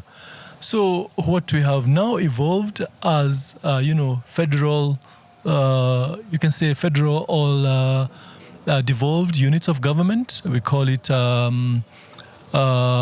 county administration, where you've got fragments of, governments scattered around the country, was supposed to cure this colonial aberration that our beginnings were structured around the railway line, whose primary motive was to take away the produce or the peoples or the products that the land could produce. Yeah. And that's a work that's ongoing today. We are work in have progress. Optimism, history, awareness. I notice this everywhere. There's an urgent and yearning desire. Boniface Mwangi, our guest in chapter 104 of this podcast, is now running for president of this country with love and courage as his motto, and for being a kind of a moral and spiritual, I would say, like thrust is what I'm sensing from a distance into this country. I'm sensing other people going for president also have the same vibe and aesthetic, arguing that the current head of state, I don't know him, but it's understanding that pang in the background that's the understanding I'm hearing from like the stuff I read. Yeah. I might be biased because I don't know. I'm from such a distance away. Yeah, you can say. There are many ways of looking at that question, and I will say, for writers who are engaged in politics we can say writing is a political act, no matter what you're writing about. Exactly. Yeah, of course. And what our country teaches us, because I'm interested in politics, not as a politician, but as someone who reflects about our past and what the present appears to tease out, is that we even have to start thinking about this animal we call democracy. What is it exactly? If it's Western democracy, because the model that we have replicated has worked or has not worked, mainly you can see what democracy teaches us actually, its limits. If you see the kind of chaos in Europe and North America, the kind of individuals who are ascending to power because of democracy, they are telling us there's so huge limitations of democracy, because anyone can go to a podium with a megaphone and money, lots of it, Yes, the megaphone is a platform that allows you to be heard far and wide. So you have to fundraise enormously to be able to put adverts that saturate the media space. So we are saying, without that kind of characteristic, you've got no real prospects for the Mwangis of this world from having a meaningful and realistic shot at the top, because we have maintained structures of power in ways that power perpetuates itself. So those individuals who make it to the national platform in Kenya, at least, and most parts of Africa, is that you have to have very deep pockets. How do you make money unless you're crooked in Kenya? I mean, to have the kind of money that people say will be a meaningful budget for a national campaign, you're talking of some 2 billion, maybe 3 billion Kenya shillings. That's more than That's more than 200 million. You need $100 million to run for U.S. president. And never mind the gerrymandering, which is the whole separate issue. Yeah. Like Ralph Nader was our guest on a past chapter of this podcast. He ran for president 4 times, famously in the U.S., and he says the Electoral College is an abhorrent mutation of what the founding fathers intended, which in the U.S. the Electoral College, of course, dictates who represents you. I mean, democracy started with 100 people probably, and now it's trying to apply to like 500 million people. Well, it's going to have all kinds of mutant metastasizations. Argument, I guess, is what's better. So that's kind of the, that's where you get to local politics being such a big deal right now in the world. I mean, in Toronto, where I live, there's a lot more conversation locally about your councillor and about your mayor than there is about the premier and then the prime minister, because there's things that affect you on a daily basis, whether there's a bike lanes or do we build more roads, or whether people are discussing this locally. Locally is kind of, I was watching a film on one of the mayors of Canada, the famous one. Oh, okay, Rob Ford. Yeah. Yeah, a crack-smoking Toronto mayor who died while in office at a very young age, yes. And I thought that's a very Kenyan, looks like a very Kenyan story. Politician. Oh, really? Yeah, I know. It's somewhat humiliating that he's our only known mayor. Yeah. We have a wonderful mayor right now, but things go up and down. Yeah. Now, just before we get into your 3 informative books, which, by the way, I'm eager to talk about, Dance of the Jacaranda, I'm going to hold it up here to the camera. We can flash it on screen. This is, New York Times said it's one of the most notable books of the year. And you've been talking about the penetration of the railway. I have found the opening page of your book so evocative. I wondered if you might, for anybody watching this or listening to this, please get this book. Please, support the resurrection of buried stories. And would you just, I don't know if you would be willing to read the first paragraph or first page for us. Just sure. It's so mesmerizing. It really captures, I think, what you're talking about. Thank you. In that year, the glowworms in the marshes were replaced by light bulbs. Villagers were roused out of their hamlets by a massive rumbling that many mistook for seismic shifts of the earth. These were not uncommon occurrences. Locals experienced earthquakes across the Rift Valley so often they even had an explanation for it. They said it was God taking a walk in his universe. They believed this without needing to see it, but on that day, the villagers saw the source of the noise as well. It was a monstrous snake-like creature whose black head, erect like a cobra's, pulled rusty brown boxes and slithered down the savannah, coughing spasmodically as it emitted blue-black smoke. The villagers clasped their hands and wailed, "Yokine! Come and see!" The strips of iron that those strange men planted seasons earlier, which, left undisturbed, had grown into a monster gliding through the land. The gigantic snake was a train, and the year was 1901, an age when white men were still discovering the world for their kings and queens in faraway lands. So when the railway superintendent, or simply master, as he was known to many, peered out the window of his first-class cabin that misty morning, his mind did not register the dazzled villagers who dropped their hoes and took off, or laid their herds away from the grazing fields in sheer terror of the strange creature cutting through their land. That is one of the best written paragraphs opening any book I've ever read. It's so, Wow. if you fall into that the way I did, the visual, the metaphorical, the you can feel the story underneath the story there. The cobra-like head, the spasmodically emitting blue-black smoke. It's a real powerful work. Thank you. You're a very gifted writer. Thank you, Nick. And you were shaped, like all of us were, by the books you read, Yes. including from a very young age, The Hardy Boys by Franklin W. Dixon. Published originally in 1927 by Grosset and Dunlap, The Hardy Boys covers typically feature vivid dramatic illustrations about the mystery or suspense inside, about their two teenage sleuths, Frank and Joe Hardy. You know, they're sneaking through a darkened room, or they're confronting a shadowy figure. Franklin W. Dixon, Dixon, for those that may not know, was actually a pseudonym used by over 30 ghost writers. Characters were originally created by Edward Stratemeyer from New Jersey, who lived from 1862 to 1930. Leslie McFarland, a Canadian journalist, was one of the first writers. He wrote about 19 of the first 25 books, but there's been, like I said, 30 writers since. And the books have been revised and heavily revised from 1959 to today, to the point where now there's many series. My kids have read these yellow paperback Hardy Boys, the blue paperbacks that came out in the 80s, the old original hardcover blue. This is a series that has grown and mutated vastly.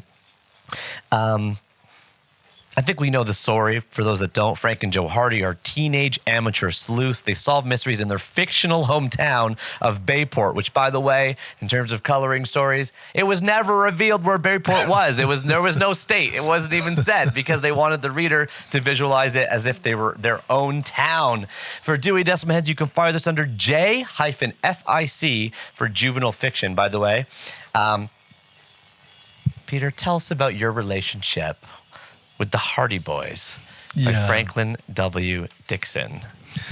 Yeah, I must have encountered the Hardy Boys when I was about 13 and 14. So those are very vivid, moments of one's evolution. And I remember being struck by these youngsters who were immersed in what seemed like very dangerous endeavors.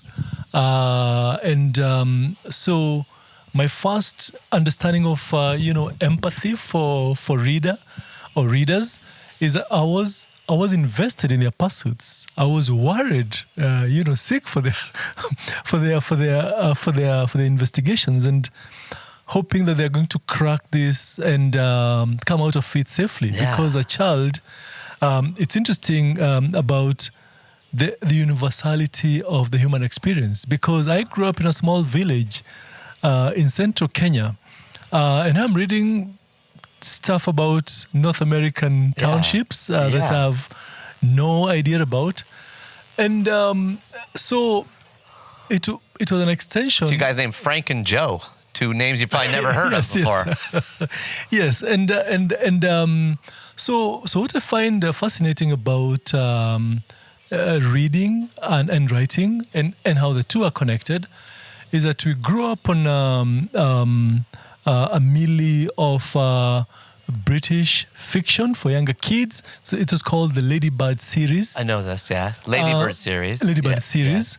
Yeah. And so I have never really connected all these readings, but when I went to study in the States as a grad student, and I was teaching freshmen, You were at the University of Iowa and then the University of Houston. Yes, indeed, and I was teaching a freshman comm, and I'm guiding these youngsters to write their biography of how they learned how to read. And I recall, the Ladybird series, then I have the Hardy Boys series, and it occurred to me that it was that investment in reading those texts And of course, they were illustrated. Many of them with blonde hair and white skins and blue eyes. And then in Houston, I have kids who look like those kids from those texts. Yeah. And I realized my journey in writing and reading are so connected to those foundational texts. So even my quest for knowledge and travel around the world, you can say, has been spurred by reading those formative texts. Right. I mean, maybe it helped propagate your desire to study and work over in the U.S. Yes. To some sense, or you were surrounded by the stories that you had implanted in your head from a young age, or had implanted in your head, with the emphasis on the had. The curiosity of seeing the world. And the way I see the world has I can say, was impacted by those foundational readings. Yeah. And so the curiosity that drives me constantly. Yeah. Is there any, like your kids, 10 and 18, two boys, when you were raising them, did you pass them the Hardy Boys, or are there African literature stories or African similar children's books that exist that you're able to provide, or are they not here? Like, I am laughing because only yesterday, so there was the Nairobi International Book Fair that just ended. I think yesterday. Oh no, I just missed it. Yeah, and for some reason it never occurred to me it was happening this very week. So I went there on Saturday, and I picked one storybook for my youngest son, who is 10, and it's called The Tales of Abunuasi. Tell me, yeah. So Tales of Abunuasi. Abunuasi.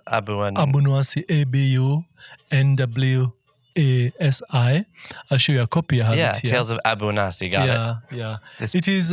It's like a guy who engages in tricks. It's a coastal fable from coastal Kenya.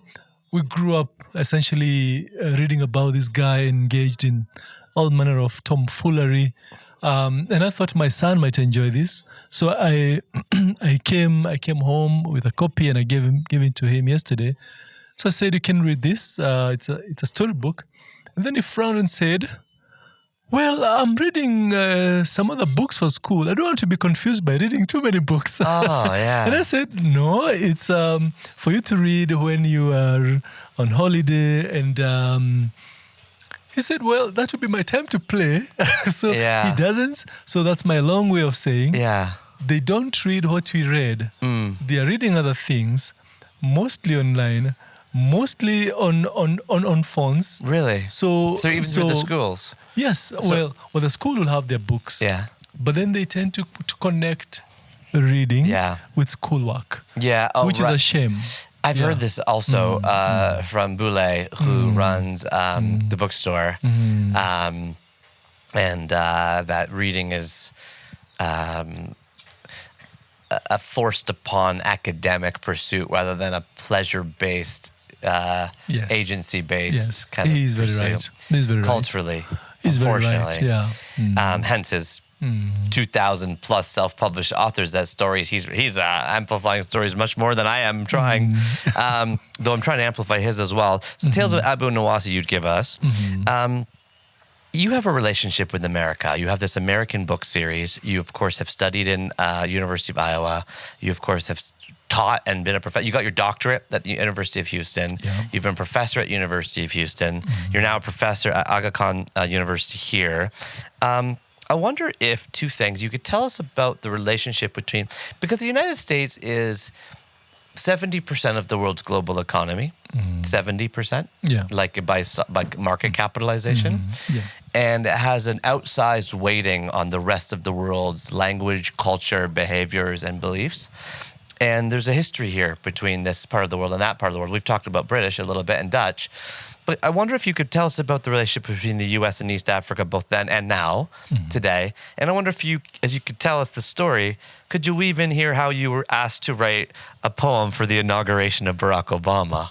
I mean, I just have to hear about that too. Well, it's one of those networks that you begin here and then somebody knows you from some other place. So I went to the International Writing Program in Iowa in 2007. One of the world's most famous, for those that may not know. Yeah, Marilyn Robinson, I think, is a teacher there, right? Right. Who wrote Gilead, who's Chapter 15, Mitch Albom, one of his most formative books. Long story, but the University of Iowa is like saying, the Harvard of writing. Yeah, you may say that. With Syracuse, maybe, or some other school with George Saunders in it. Right. Yeah, so I was lucky to have networks from that school. So when NPR were looking for poets to compose poems to honor Obama at his inauguration, they reached out to me and to other poets who also are from Iowa Network. So they had 3 poems, one from Kenya, another from Europe, and another from North America. So I was asked to write and record for him, and then it was broadcast on NPR on the day of inauguration, and I called it Freeing the Spirits. Wow, what an honor. Yes. First Black president of the United States to be asked to write a poem for his inauguration on the public broadcast. I mean, they're broadcasting the inauguration. Yeah. And then relationship. I mean, obviously there is Obama's heritage that he was half Kenyan, though he was born in Hawaii. And I mention that only because it became a source of controversy where he was born.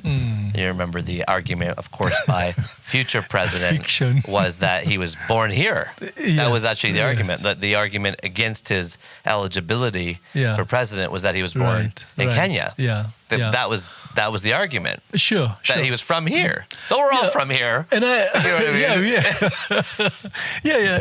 I mean? I mean, I think this illustrates to you the power of stories and storytelling, because the entire Trump presidency was only made possible by that fiction that Obama was born in Kenya. That was the start of it. That was the root of it. That was the root of his popularity in politics. Yes, and his access to a national podium in America was to deny Obama being American, and the whole birtherism movement based on a fiction.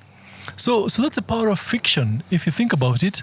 That birtherism. I haven't heard that word in a while, but that's exactly what it was, right? Birtherism. I forgot about that word. Right.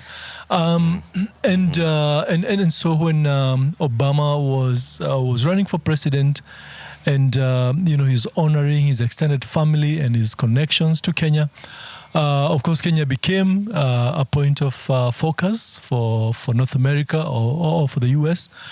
But you can say Kenya, in a great sense, if you think about the Anglo-American interests that have been manifest on the continent for such a long time, you might not remember, or you might not be aware of this historical fact, but even the major world war, the Second World War, please, tell me, in 1945 only ended because America developed the atomic bombs that were made possible by uranium mined from the mines in DRC, the Democratic Republic of Congo, in 1941.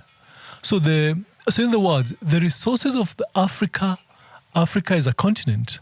Whether it's human beings that are being exported to go work for them, or imposing that you produce for us in your country through colonization, or taking actual resources like gold, uranium, coca, tea. Coca. Yes. Coca-Cola. Yes. From the coca leaf from Ghana. Yes. Right? Yes. Is that right? Yes. And it had caffeine in it. Yeah. And it had cocaine in it.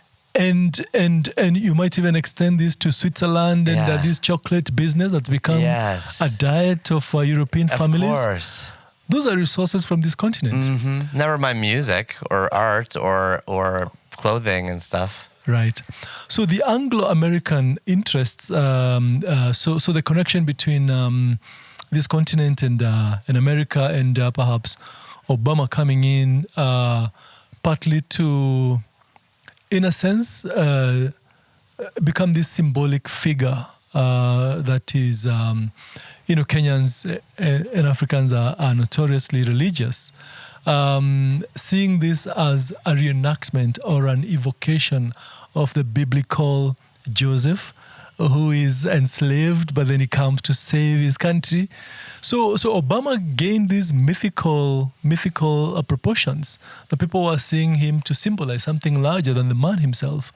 So again, if you think of the Bible as a story or series of stories, that's the power of how human narratives are, enacted and reenacted to gain more power than even the authors ever envisioned. Absolutely.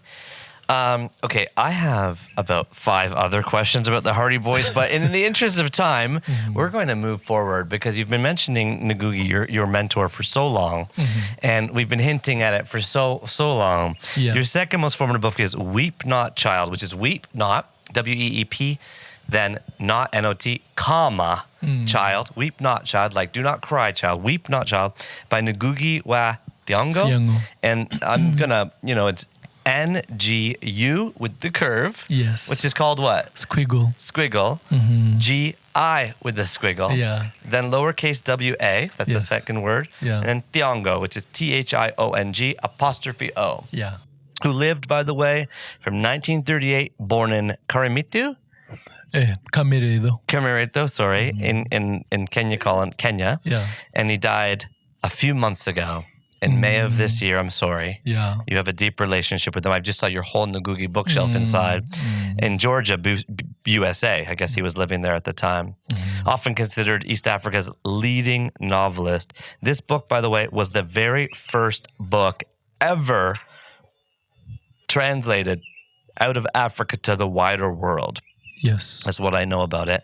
I have an old Penguin Classics cover with like a black ribbon at the bottom with the author's name in all caps and the book title in the smaller caps, And there's this like evocative either sunrise or sunset orange scene with the 3 silhouettes of 2 young children, one holding a baby, a spear planted outside a hut, maybe another hut or a rock in the distance. Your cover is quite different. It's a paperback with, I want to say, green, yellow, and orange. I don't want to call these abstract images, but I cannot tell what they are. They are abstract. They are abstract images with similar kind of unadorned cover. What is this book about? Weep Not Child is a moving novel about the effects of the Mau Mau uprising on the lives of ordinary men and women, and one family in particular. 2 brothers, Njoroj and Kamau, stand on a garbage heap and look into their futures. Njoroj is to attend school, while Kamau will train to be a carpenter. But this is Kenya, and the times are against them. In the forest, the Mau Mau is waging war against the white government, and the 2 brothers and their family need to decide where their loyalties lie.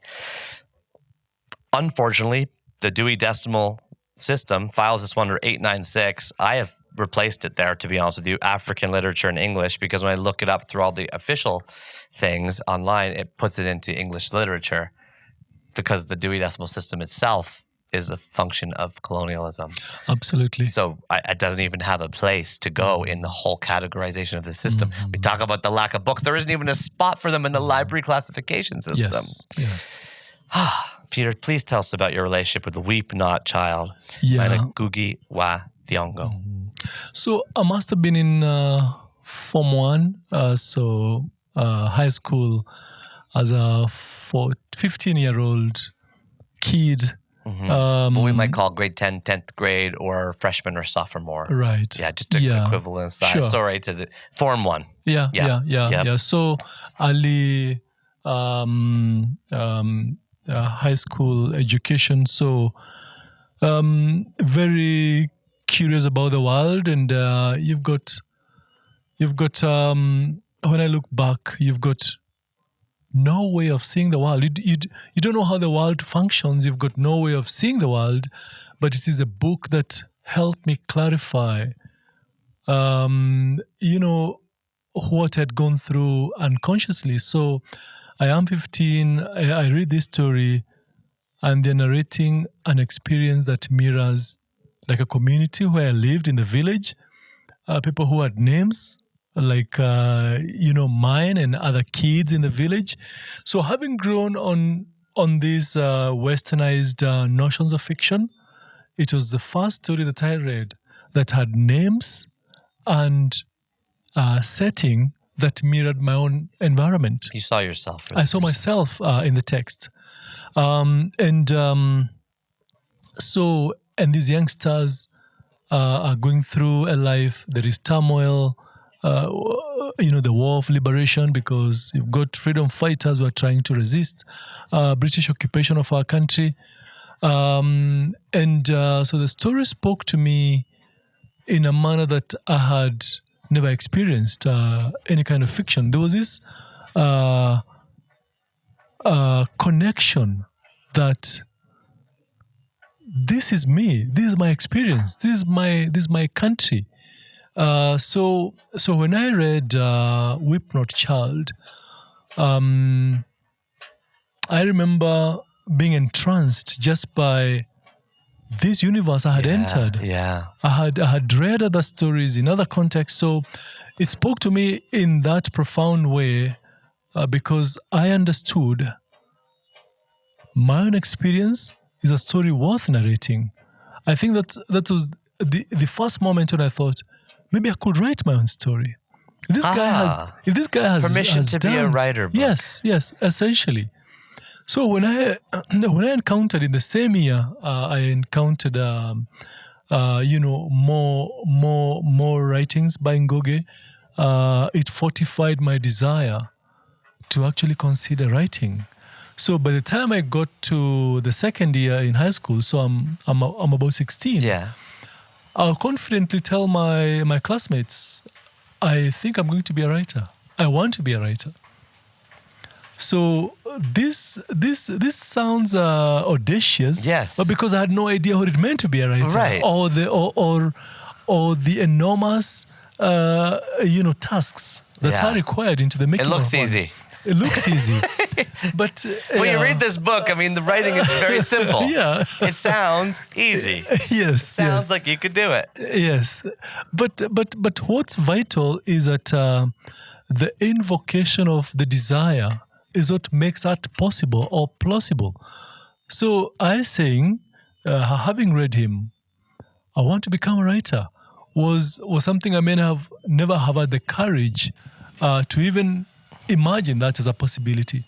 And what's fascinating is that when you read Ngũgĩ's own memoirs, he says how his own invocation of his desire to become a writer is sneered not just by his classmates, but even the teachers in this colonial school that he attends. It's sorry, you said mirrored? When sneered. Oh, sneered at. Sneered at. Oh, so they just, when he told them he wanted to be a writer, they said, you aren't. You can't do it. You can't be serious. You won't be. And he had no Ngugi to be inspiring him. Yeah.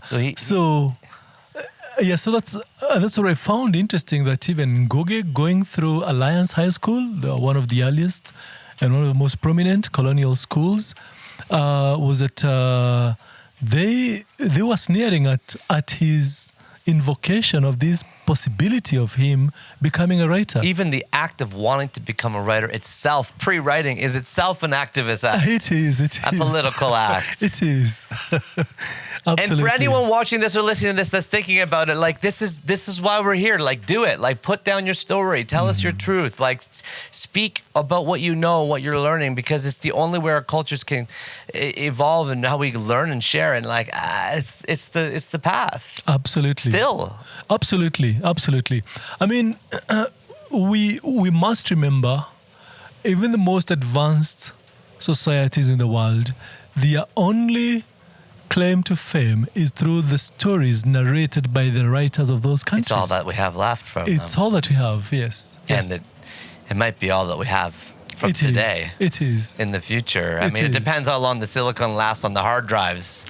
But even Kevin Kelly, who's a past guest of ours and the co-founder of Wire magazine, and a real big tech futurist now in his late 70s, I believe, mid 70s, he says that printed word is more durable than technology. Mm-hmm. He says that now, even him. Wow. So I believe that. So you read this book. You were inspired to become a writer.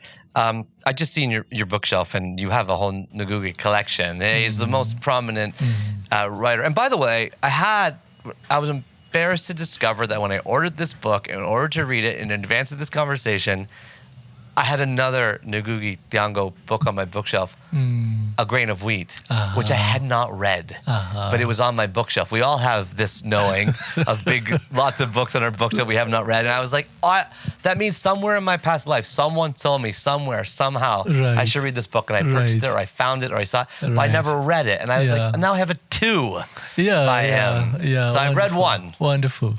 And for those that are new to Ngugi and new to kind of African stories through literature, what would be your syllabus? What would be your syllabus? What would you be? What would you start with? What would you tell us to read? Well, if you're speaking about Kenya, Ngugi will be a good beginning to understand. Say all you've read is out of Africa. Say that's all you've read. No, start with that. You know Africa. You don't know 55 countries. Right.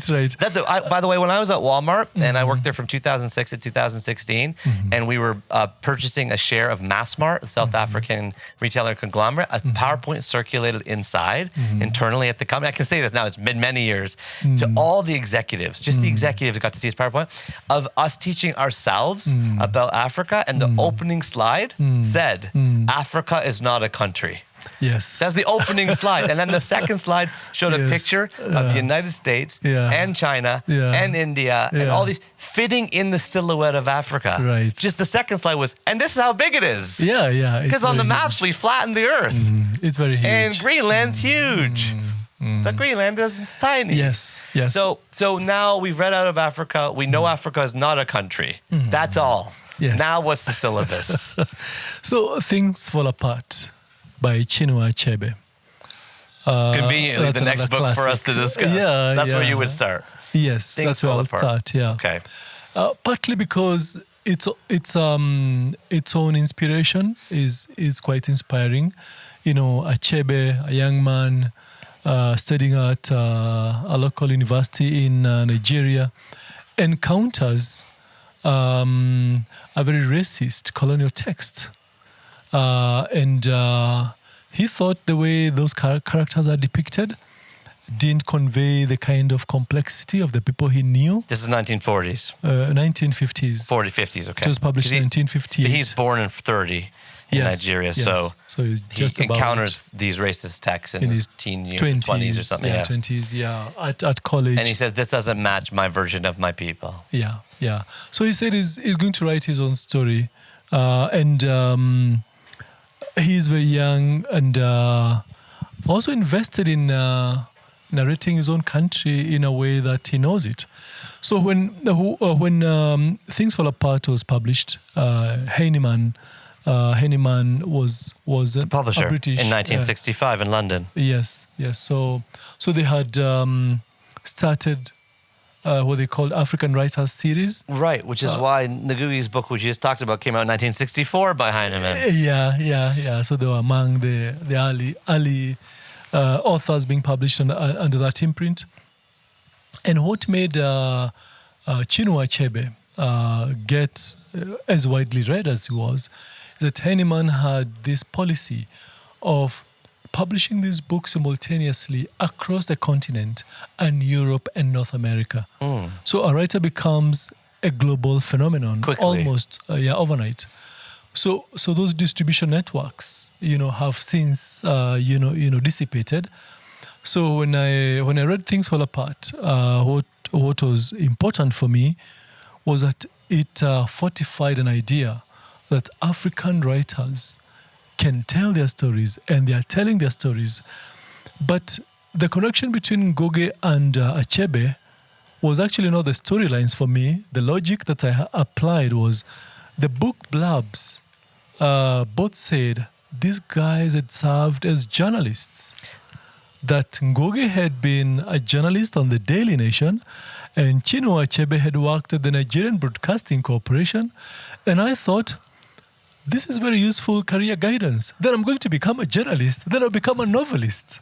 That was the only education. That was the path that was illuminated by both of these writers that you read in your formative years. Yes. That you become a journalist. First, you learn how to write nonfiction or report Right. reportage or whatever. Right. Mm-hmm. Then you trade those skills and you apply that trade to fiction or to stories. Well, that sounds very, very rational. It wasn't very rational. For me, I thought I'm going to become a novelist. But then books, I realized books take a long time to get published. They get even longer to write. So what's the other career possibility? Then I found journalism. Having these two guys having been journalists, then I started nurturing interest in journalism as perhaps something to hold me over as a way to write my books. So Hold me over, like earn an income. Yes. To provide cover. Yes. Pre-advance. Pay the I'm talking to future writers and current writers. Pay the bills. Yes. In the meantime, Yeah. keep writing your big book. That's exactly what I did.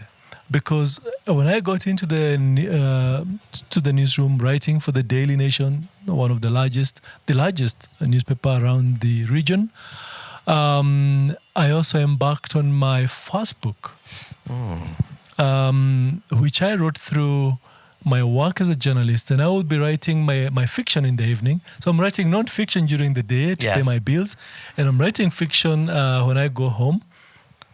And in a couple of years, before the rooster crows, I'll show you a copy here. That was the first book that I got published. What year?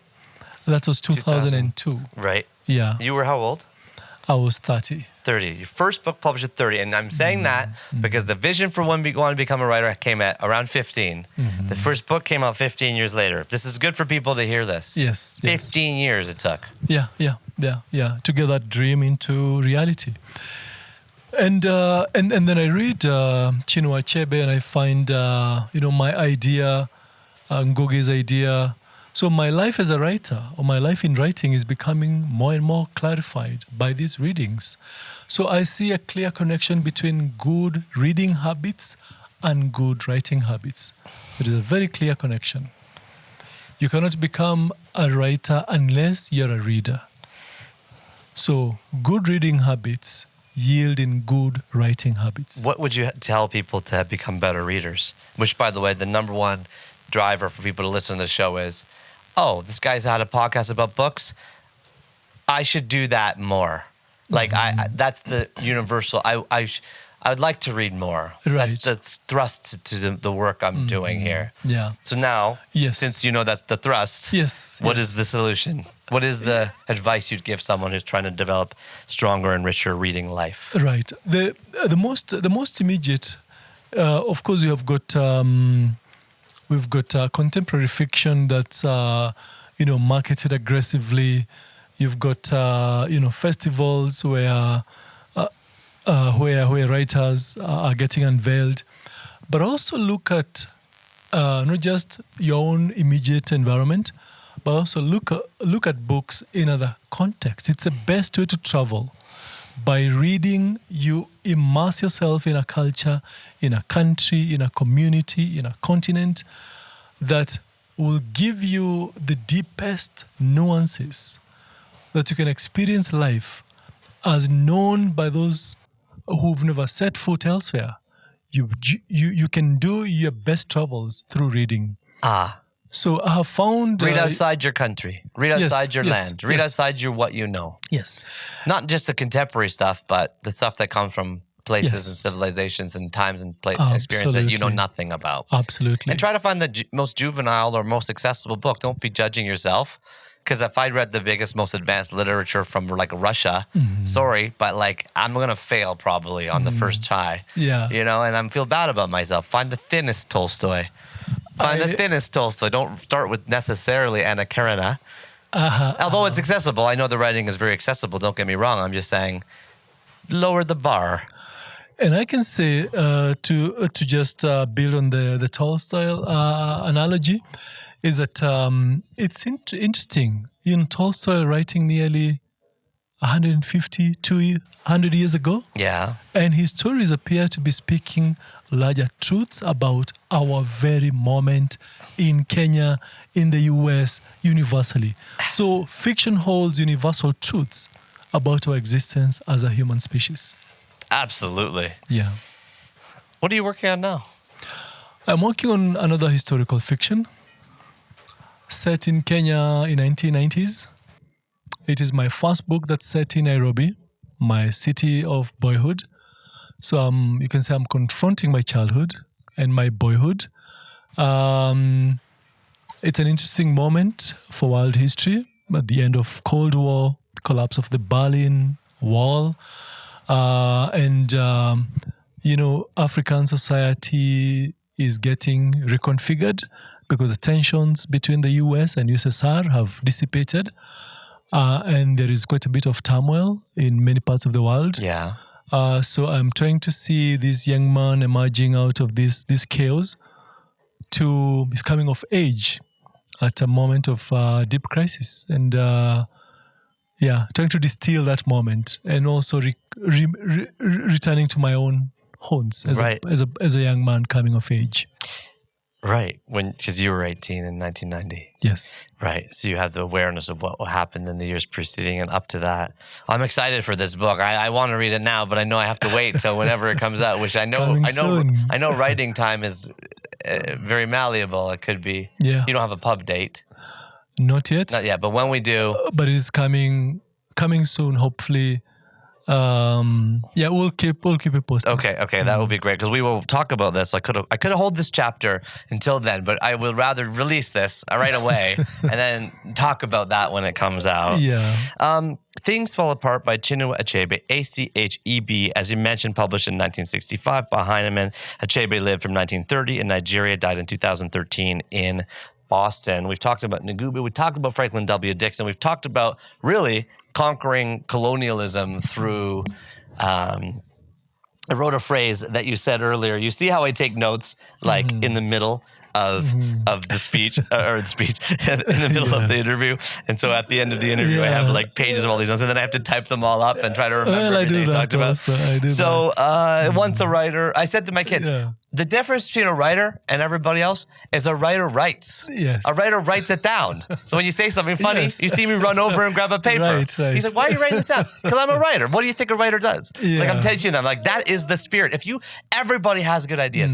Everybody has a funny line. Everybody has a thing they want to remember. The only difference is the writer writes it down. That's it. Yeah. Right? That's right, yeah. We talked about conquering the curse of choreographed colonialism. PK, this has been a pleasure. I don't know. I mean, I know we're probably both starving and we're sitting in now the midday sun. Do you have time for like a quick, fast money round questions? Okay. Sure. Hardcover, paperback, audio, or e? Hardcover. Hardcover, because? It's enduring, lasts forever. And in the beginning, there was a word, and the word was published. The word was written, so published. Yeah. Okay, yeah. It reminded me of our conversation with Timothy Goodman. I said, why hardcover? He said, because it's the original. It's the OG. How do you organize your books on your bookshelf? Well, in a manner that only makes sense to me. Could be periods, could be authors, could be regions, could be subjects.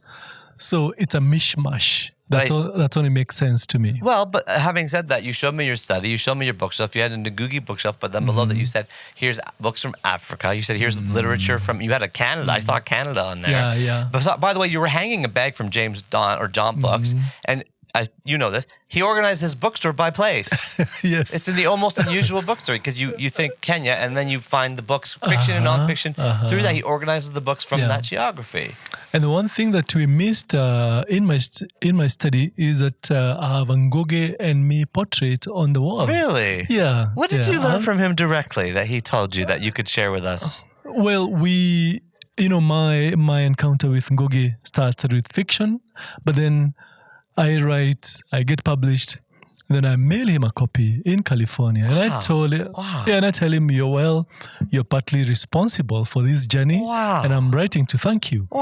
So when I finally made it to the States, I went to visit him in this very university. Because he becomes a professor. Yes. Yeah, you went into California. Yes, and he's probably an old man at this time. So 2003, he's not too old, in his late 60s. Okay. So I got to know him for nearly 20 years. So it became the beginning of a lifelong friendship. And so we're meeting for lunch for maybe an hour or so. Was extended into 4, 5, 6 hour encounter. He's been to my house. He's been here. Wow. And I went to his home many times in the States. Wow. And then I was seated in this very space when I received a call from him, and I sat in this very pergola, and I answered his call, and that was on the May 25th, which is Africa Day, celebrated by Africa Union as Africa Day. I was sitting in this very pergola on Africa Day, May 25th this year, and Ngugi calls me and we have a chat, and 72 hours later, he was gone. So he was essentially saying farewell to me. So I was sitting here when he called me last. We chatted, and then, I received the news that he had gone. So we had a very... in his late 80s. Yeah. So yeah. you know him from his late 60s to his late 80s. Yeah, what a special time frame for the absolutely. friendship to form. Absolutely. When he was so, I'm assuming, at this point of time, most incredibly wise. Yes. And what's remarkable is his clarity of mind. He remained very clear to the very, very last hours of his life. So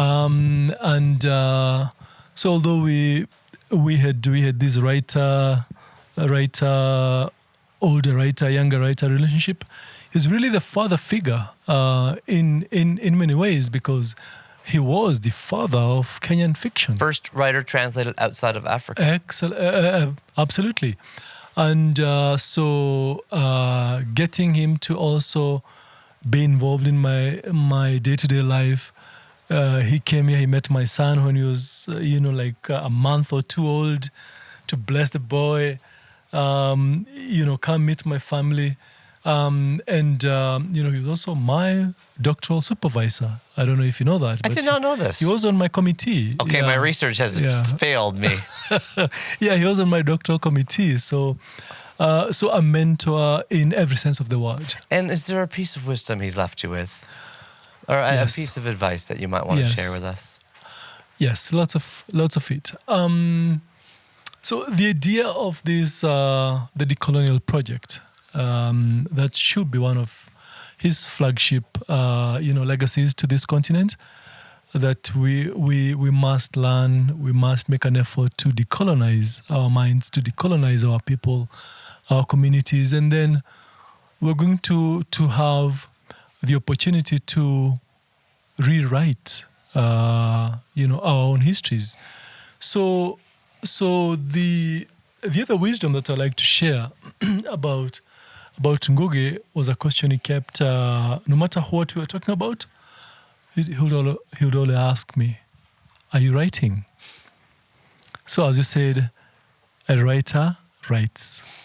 So that's a message I like to convey to our audience as well, that if you've got this burning desire to do something, but this desire has been nurturing for years, the only way you can make a difference between those who have these desires and making it happen is actually by starting today. Starting today. Not tomorrow, not today. Just start today.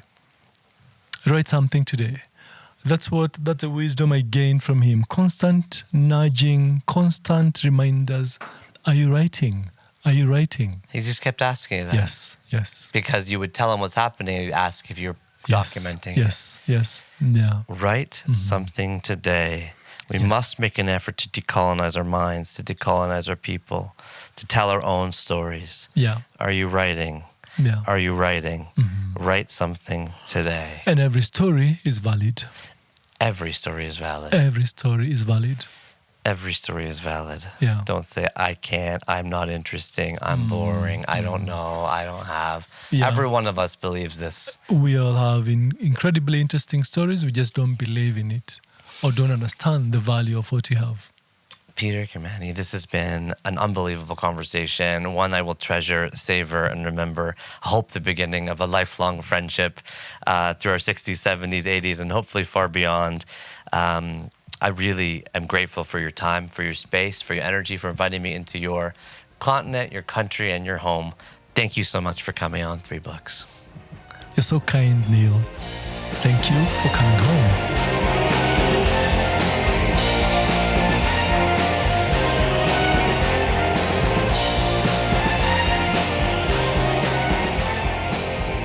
Hey everybody, it's just me again, just Neil. Wow, listening back to that very wise and just mind-expanding Peter Kimani. I walked away from that conversation in that sun, and I walked around Peter's garden with him, and we had that delicious lunch, and he gave us a tour of his mango trees and his orange trees. And if you're watching this on YouTube, I took video kind of on the drive in and out of the town he lives in, about an hour outside of Nairobi. And so we'll paste some of those videos, overlaying the interview, so you can see kind of the context, the visual context of that day. And just a really warm and talented soul. He was on his way to Senegal the next day to give a keynote speech at a conference on literature. And just ashamed to say, knowing so little about African novels and stories, I'm like, Peter was a wonderful kind of way in. He gave us 3 more books to add to our top 1,000, of course, including number 553, not an African book, but The Hardy Boys by Franklin W. Dixon. We're going to swipe the whole series off the board here and add it there. And then 2 African books following. Number 552, Weep Not Child by Ngugi wa Thiong'o, Ngugi, Ngugi, or Ngugi wa Thiong'o. And I did read this book, and I loved it. And he's got a whole bunch of famous books. A Grain of Wheat is another one I have on my bookshelf. And number 551, Things Fall Apart by Chinua Achebe, Achebe, which I actually am like 8 pages in right now, and I have it on my bedside table. I'm trying to read that while simultaneously trying to read Dune, which I'm like 500 pages in, and I can see that the remaining 300 pages is getting closer. That was a book, by the way, you might remember it was suggested to us back in chapter 151 from Penn Holderness. So you can see sometimes I'll read the book a little later, depending on how big it is and how much time I have and so on. What are some quotes that jumped out to you from this show? I wrote down a few. Writing is just an extension of living. For those of us who are writers, and I'm going to include a lot of us in that, don't you think that's true? Whether you're keeping an emoji trip diary, as I did when I went to Nairobi, or you're writing down interesting Swahili phrases that you hear, as I did when I went to Nairobi. Like, what am I doing? Am I going to publish that? Am I going to put that out there? No, I'm not. I also wrote a trip diary for myself, a 10,000 word document just on my own trip. And I was in Amsterdam before that and Bucharest before that, 2 new cities I hadn't been to before. So I just want to keep a record of what I noticed and experienced so I can revisit it. It's an extension of living for me. I completely agree with that. PK again, we've normalized abnormalities. He was quoting Ngugi there, but I mean, that just feels so true today. There's just so much weird stuff going on, and we amplify it with our algorithms that reward controversy and inflammatory reactions as the net benefit of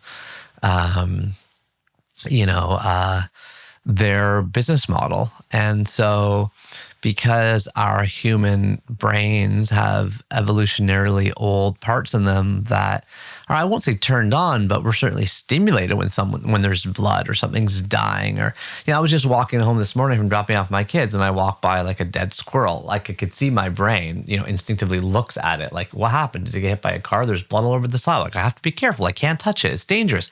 Well, that's the same kind of reaction we get from disaster, right? And from anger. And those who know how to manipulate those algorithms, what I'm talking about, can just create inflammatory behavior in order to manipulate the algorithm or to control the storyline in order to, it's endless, right? So we have to decide to change the channel ourselves. It's hard. And that's why, back to the value we talked about at the beginning, reading is a great pathway, and Archimedes' lever into these bigger thoughts. Thank you for being part of the physical exercise that it is to kind of do this work. It's hard, right? I don't always want to read a book.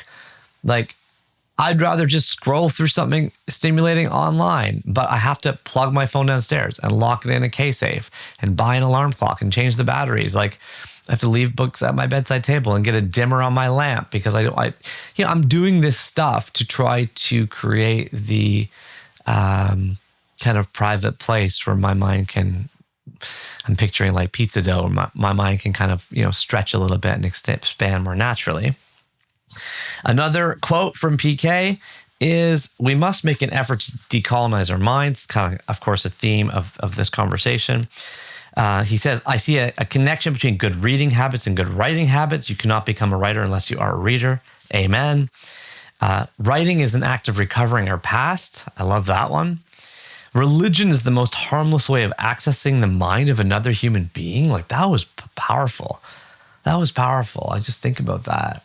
Religion is the most harmless way of accessing the mind of another human being. And then he also said, in terms of colonization, we are still perpetuating the British metaphysical empire. We're extending their cultural hegemony. We also have the 3 C's of colonization, which I'm going to talk about a little bit more. I'll kind of put that in some of our artwork and stuff for the show. You made it. You're at the end. That was a long conversation. We went on a big trip together there. That was a voyage. That was a journey. Thank you so much for being here.